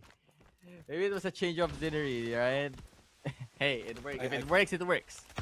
And now, I guess. Just going back to the round, AG going to be the one left to hold down the line. Maybe trying to make his magic happen one more time here. Just waiting for the timing, trying to find the angle. Rival Esports, they now know as to where the members of Change World are. Maybe looking for that angle. Would find a hit marker, but that is quite far for the HS to hit. And now M4 in his lonesome up against 4 members. Make that 5 members rather of Rival Esports, and that is the defuse for Rival Esports, securing their 4th round in this game number 2. There you go, 4th round for them. One more before we switch sides. Let's see if they can keep it up, or will Change World answer back here. The question for today. Take a look at here at this next round. Rival Esports trying to close out the half at least 2 rounds up. Here we go. A Change World going for a B. They read the play wrong. Now AG is going to be the first one to defend it once more. He's going to get stunned, but get hit markers on both of them. But no kills whatsoever. Bomb will go down. It's another 5 versus 4. It's another 5 versus 4 retake now for the side of Rival Esports. Going to be kind of tricky. I mean, if considering B side, you have to consider a lot of angles. But Josh and Tin opens things up. And quite literally at that, but M4 finds the answer of his own. Now Ichikawa in a very nice angle of his own would get taken down here by Tin. Mavier on the back end of things, trying to find something, but won't find it just yet. M4 won't land the 50 GS shots, and that is going to be it for Rival Esports now, locking in their 5th round for this SND. You know, having the lead, heading to the switch sides, going to be very, very good for them. They must feel very good about that. And now let us see just how different will Rival Esports play the attacking side. See what happens here. Here we go. Switch of sides. You're right. Rival Esports, they're going to go for the rush on A. The nades are flying. The trophy is there. M4 gets Tin. That's the first one. Jibby gets Ichikawa. Maver gets Josh. Maver's going to get shut down by Jibby as well. Another player in the middle. Kai shuts down Yato. It's a 2 versus 3 with bomb down in the A side, but Jibby overextended here. I think number 3 is watching that. M4 could get the worst timing in the world. He's going to be able to spot one. Jibby runs away with his life, but M4 shuts him down. It's all up to AG now in a 1 versus 3. Yeah, 1 versus 3 finds the first headshot, so that is M4 down. Now 2 more to go, but timing from Bai would find it as Change World once again closes the gap between them and Rivals. Good plays coming through from them. Let's see if they can keep it up here. Waiting to see what would be the next move of these teams. I like on seeing from Change World. They're fighting back, and that's indeed, this is their game mode. Now here comes the push though. Maver and the crew, Jibby. Gonna get one for free. Maver gets shut down, and just like that, they all get shut down 1 by 1. They fall. 5 versus 2. Bomb is down. Retake for Change World, but this should be around for Rivals. Yep. Should be around for Rivals quite indeed. Now the bomb has been planted. M4 and Bai up against 5 members of Rival Esports. AG just at the ready, but Bai gets the better of AG in that exchange. Now has to work with more, but Josh makes sure to shut down the hopes of Change World in that round. When M4, you know, tried his best there, finds the hit marker, but that would be the end of that round. Now Rival Esports within touching point of this victory. Almost there, getting closer and closer for the victory. Rival Esports is looking so good so far here in this matchup up against Change World, as it should. Now the B push is going to happen. You see Change World though, they're going to send 2 players in middle here. But if you look at it, Rivals, just a clear sight for B. And bomb should go down any moment now. Yeah, it's a free entrance to B now for the side of Rival Esports. I mean, Change World had a good idea of them just, you know, sending a lot of members onto that A site because it has been quite the problem for them to hold. But now, let us see how they work towards this plant that Rival Esports just did. 30 seconds left to work. Clock ticking. Change World, they need to make a move and they need to make it fast. Make it fast. Here we go. They should happen any moment now. 20 seconds left. Jibby just needs to get at least 1 there to defend the bomb. Jibby gonna push through, but 10 seconds left. Change World might have no time at all, but they're able to get 3 in a row actually from the flank as well. But they won't play the beat. It's gonna be on the bomb. Do they have enough time to defuse? They can't find a bomb. They didn't get the defuse. And the bomb will explode. And Rival Esports gets it as Yato gets a 2 kills for him as well. What a play. Smiles for the side of Rival. 7-4 now. 1 more round for them to get the match point. That's a sad. Yeah. 2 kills for Yato. 2 additional kills for him. But yeah, a big slip up coming in from Change World in that round. And now they are looking towards another play here, you know. Find a way back into this one as, you know, Ichikawa, Mavier finding good trades. So they just took it back. The round that they lost, yep, we'll take it back as Change World still fighting back. still here, and that's what you want to see from a team like Changed World. You know, S&D is going to be their safe haven. You see them really trying their best to do what they can. You love to see it here for them as they continue to try to make the comeback here in this game mode. You mentioned, right, that they need to like figure out what they're going to do. Is it a good comment if I said that, oh yeah, for Change World, there's just no telling what they're going to do? It's a good thing, right? Because they're I think it's a good thing, yes. It could be a good and a bad thing. It depends on who you're asking. But right now, so far, yeah, it's not looking well for them as they're going to be down 2 lives here. But Vi's able to get 1. Vi's able to get no 1 anymore. Now M4 is going to get spotted, but the trade is there. Kai, Jibby gets him. Last player alive. It's going to be M4. He gets shut down. Match point for Rival Jibby and Rival Esports.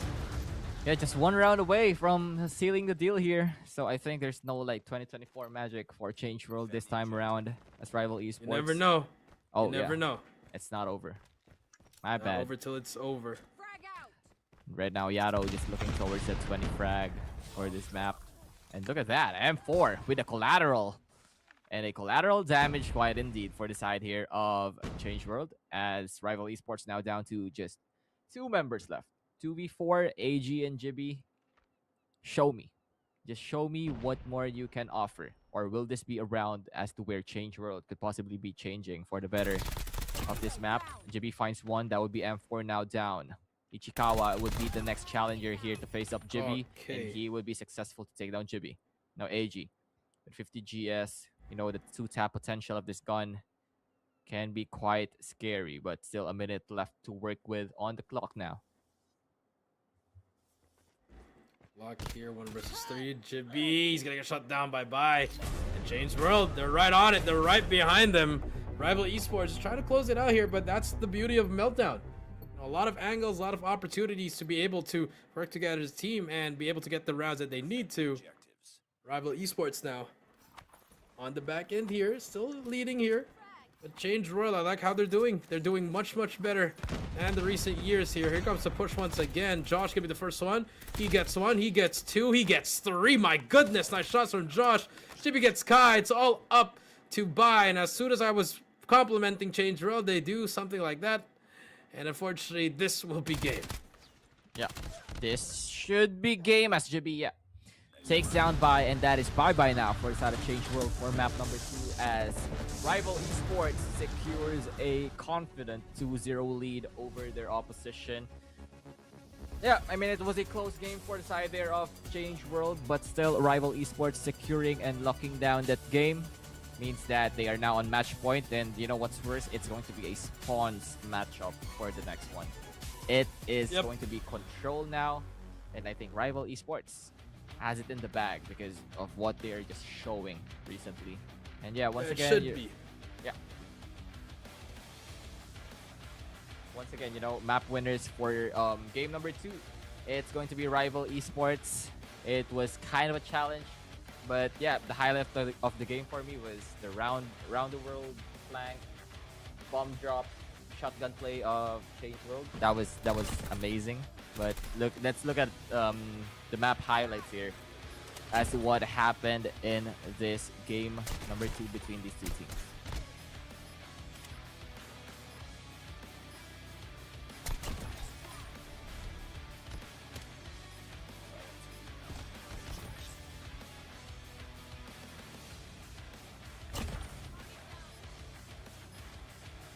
Yeah, basically in this one, it was a lot of back and forth up until the point of there was just a breakthrough for the side of Rival Esports.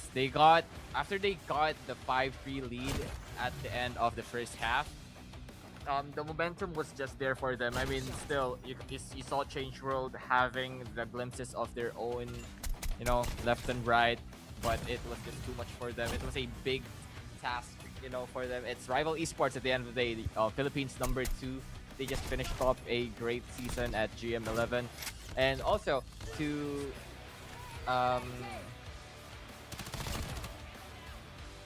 just talk about it, this was also the map as to where Rival Esports eliminated Elevate on GM11, so you know map mastery is there for them, and yeah, that is just what happened here up against Changeworld. That's true.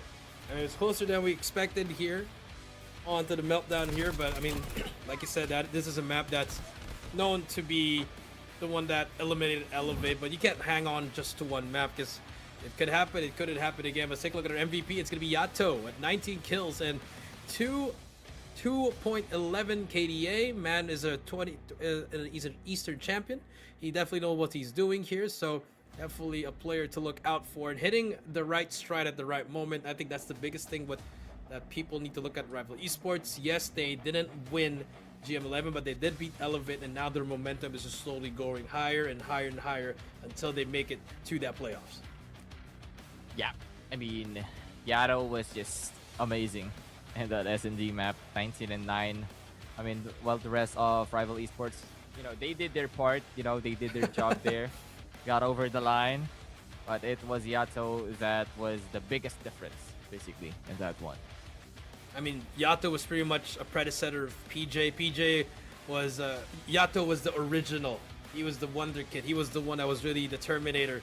That was Yato. Then, you know, obviously Luffy took that name, and then we anointed that to the man we call PJ now. But now let's take a look at the series here. Again, 2-0, 90-62-50, 9-5. Crossroad Control is next here on this one, Kaori, and we know how deadly it could get into Crossroad as especially on the offensive side, or either side actually. Yeah. Once you lose that first set of kills and you see those dots set up for a spawn trap, it's pretty much over. I mean, yes, we've talked about this a lot of times, but if you're going up against a team like Rival Esports, you really need to get those trades. Don't give them that first 5 kill metric, or else you are gonna be in it for a game. I mean, it's gonna be a bad game for you. Exactly. I mean, for Rival Esports, it's just basically another day at the office for them. I mean, playing on control, it's a scary thing, especially you're up against a team and a caliber of Rival Esports. And now let us head into game number 3. Ichikawa finds the first shutdown there, but Josh finding a trade right away. And as of the moment, it's still Rival Esports coming out on top, and now Jibby just trying to establish his spawn trap position, finding Ichikawa in that one. No. And oh no, a bad spot now here for the side of Changeworld. He's about to start there. Jibby, he's just all the way at the back there. He's gonna get shut down though. That's a good clear house for the side of Changeworld, and now for Rival Esports. You see them pushing through. They shut down the player by. It's gonna be a reset now for both of these teams. Yato's gonna get shut down. 22-20. Still a pretty good game here for Changeworld for both of these teams. Chikao's gonna be the first to go in. He gets the trade, but Tin is dead. Mavier though comes out from the top. He's gonna go for the melee here. You could reload if you want to, but decides not to, and you get punished for that kind of decision there. 20-13 now. Changeworld on the back end, but nice shots to the smoke by Mavier. Yeah, Mavier finding that spawn trapper for the side of Rival Esports could be a bit too late for him, but yeah, still finding more frags here. I think Changeworld still got a shot here at this round, but you know, taking that A side could be a big problem for them, as now 15-7 would be the life difference between these two teams, as Yato is just getting a lot of frags in this round. And just like that, I think now it's going to be 11-5 S&D mode now for Changeworld, and it's not a good sign for them at all. It is not a good sign, and round number 1 is already done and dusted. Not even a single tick on any of these points in Changeworld. They got to look for something here. And for the side of Rivals, you have Yato with the Tempest. Expect him to pull it out as fast as he can. Just put a lot of damage and put that blender plugged in and ready to spin it as we're about to start here. Here we go. The start of round number 2. Bai M4 get the trades. Tin is there. Tin gets 2 though. He gets traded out by Bai. But Yato is there for the trade. Brings out the Tempest, and like what we said, it's going to be damage. It's going to be damage quite indeed, as Yato finds the first one, finds 2, and finds 3. God of Thunder. Is that you? That is true. That's Yato, and now the War Machine by Josh. He's going to be able to get 2 there, but the trade by Yato, he's still on a roll. 1 away from an EMP. He gets it by capturing, doing everything for the team, holding it down, gets another one, gets away with his life. This man is still alive, almost gets another kill there, but 22-13. And Change World looking for answers. They're trying to change the world. Unfortunately, their playstyle hasn't been the best so far. Depth Machine by AG, Equalizer by Tin. Round 2 done and dusted with a spawn trap by Rival Esports. Yeah, Tin is just not stopping at this point. Quite literally Okay. bloodthirsty, finds 4, and Kai finally puts an end to that man's rampage. But what can one man do? And oh yeah, wow.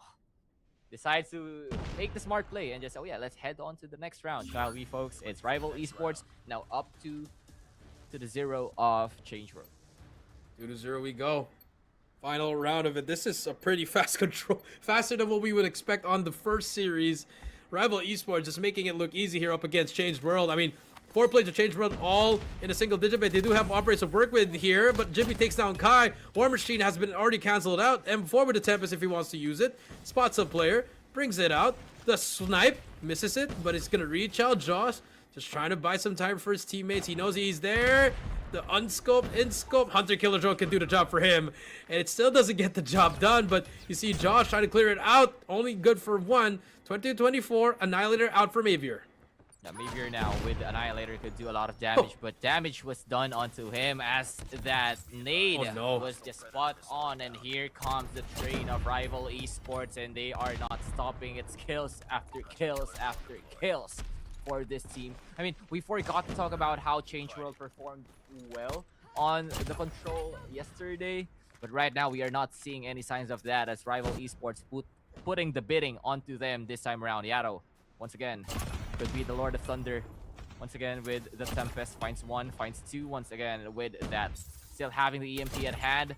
And I think this is just wraps now for the side of Change World. No more big operator skills onto them. 5 life deficit, and now Rival Esports is just playing with their food. They're just playing with their food now. 13-8 we go. EMP is out already. 15 seconds to go. Rival Esports looking to close out the day with a bang here. Last 7 lives remaining. War Machine out for Josh. Here comes the explosions. He's good for 1, but at this point, if you're Change World, you need a miracle. You need something. You need to ask the Call of Duty gods to give you hope. But it doesn't matter. Rival Esports shuts them down. 3-0. They take the series. They take the game. And they're going to come. They're going to be able to go home, enjoy the food, and get that 3-0. Rival Esports takes it 3-0. Yeah, basically just what Rival Esports do, you know, on your normal days, as Rival Esports now securing their first match or series win rather here in the qualifiers, and they would be your match winner once again, or map winner for this map number 3 of Control. Control was quite literally theirs. There you go. Congratulations to Rival Esports as they close it out 3-0, and to this team as they are, you know, they finally got some wins under their belt. You know, they did get 1 game yesterday, but it should be solid for them to take it home. And let's take a look at the highlights here. The only thing I can say is Rival Esports controlled the map. They won their fights. They used their operators properly. They filled up the gaps that they needed to. They cleared out their base if they were getting spawn trapped. Change World, they tried to do that, but they just, every time a Tempest would be out here, I mean, like here, this is just unbelievable. I mean, yes, it's a Tempest, but at the same time, you can't be challenging the same person over and over again with the same spot if you know he has a Tempest there. Another miscommunication from there. Small details really do matter in the game of Call of Duty Mobile. Yeah, exactly. I mean, that was just basically a difference between like firepower. And yeah, it was just Rival Esports getting the better in that exchange, you know, finding those avenues, and this man right here punishing them left and right as he is going to be your map MVP. It's Yato with 20 eliminations with a KDA of 2-2-2. Yeah, 2-2-2, 2.22 for this man right here. An awesome game from him. Yeah, he is awesome. He is awesome. Congratulations to Yato and the crew for bringing this home for them. And that would be the end of our day. Let's take a look at the scoreboard here. 20-9, 21-8. I mean, AG 12-12. He didn't even have to end on the other side. I mean, you're not going to get kills. So you're not going to be able to win control at all. Yeah, basically it's just that. And if you're going to look at the scoreboards, it's totally clean here for the side of Rival Esports. They were just 1 step ahead, basically, up against Change World. And yeah, no members from Change World getting a positive KD means that it was a landslide of a match. And take a look at that. It's going to be series number 3, done and dusted, 3-0. We have seen all 3-0s all across the board for this entire day, and I hope you guys were satisfied with the results that you have been watching. By the way, shout out to my friend there, Rick Mandresa. He has been watching all day. And to everyone that is tuning in for like the entire day as well, thank you so much, guys. So much for that. And I mean, amazing day. Let's take a look at our series winner again. Rival Esports would be our series winner at 3-0. And now we're loading up on the series MVP. I'm going to take a guess. It's either going to be AG or Yato, but I think it should be leaning towards Yato here. Yeah, could be. But, you know, I'm just as excited to see as to who would be the series MVP would be. But let's talk more about the current state here for the side of Rival Esports. Yeah, I mean, they've gathered a lot of points in this one, and I think it's a good start for them despite having their 3-1 loss onto ALULA yesterday. And yeah, this man was all that, you know, brought it all together. The series MVP, it's going to be Yato with 64 eliminations with a KDA of 1.83. He was pivotal, if I might say so myself, in this series. It's pivotal for them, 64, 1.83. Congratulations to Rival Esports and to Yato. Take a look at the final series here for today. The Rival Esports 3-0 for Change World. And again, today was all 3-0s from start to finish. But you definitely shouldn't expect that in the next couple days, because we're gonna have that day again here, and maybe towards the end when, you know, some of the teams aren't gonna be able to make it to the playoffs. But other than that, this would be our day for day number 2. What an amazing day today. I mean, probably my favorite match was the second one against VIZUALZ, SKAERI, and FREESLOT. It was a close 3-0, but at the same time, FREESLOT made their name, made their stamp here, that they are here. They're here. They want to make it to stage 5, and it's just the beginning for them. Yeah, quite literally just the beginning for them. You know, new stories has been made. You know, you got ALULA just asserting their dominance with their 3-0 win. You got FREESLOT making their name known, you know, in this qualifier, and you also have Rival Esports, you know, having their own comeback after their loss from day number 1, just like I said. And yeah, there is still a lot more action that we have to be, you know, looking towards to for tomorrow.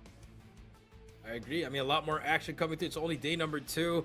Got a lot more days. Got 2 more coming up, and then another 4 next week. And then after that, it's going to be the playoffs. So a month full of Call of Duty Mobile action to determine stage 5. And then after that, we're gonna have quite a long break coming through. And then we get through the stage 5. So it's gonna be important to see who's gonna be able to win. Stage 5 is gonna be Q9 again, back to back, or do we see another Filipino team or a different team? You know, it's a lot teams at stake here, but it starts here. The journey begins here for our region here for the qualifiers. Yeah, and I think with this Garena qualifiers, it basically shows us that the caliber of the teams that we have here is very worthy of representing the Garena region into the World Championship Series.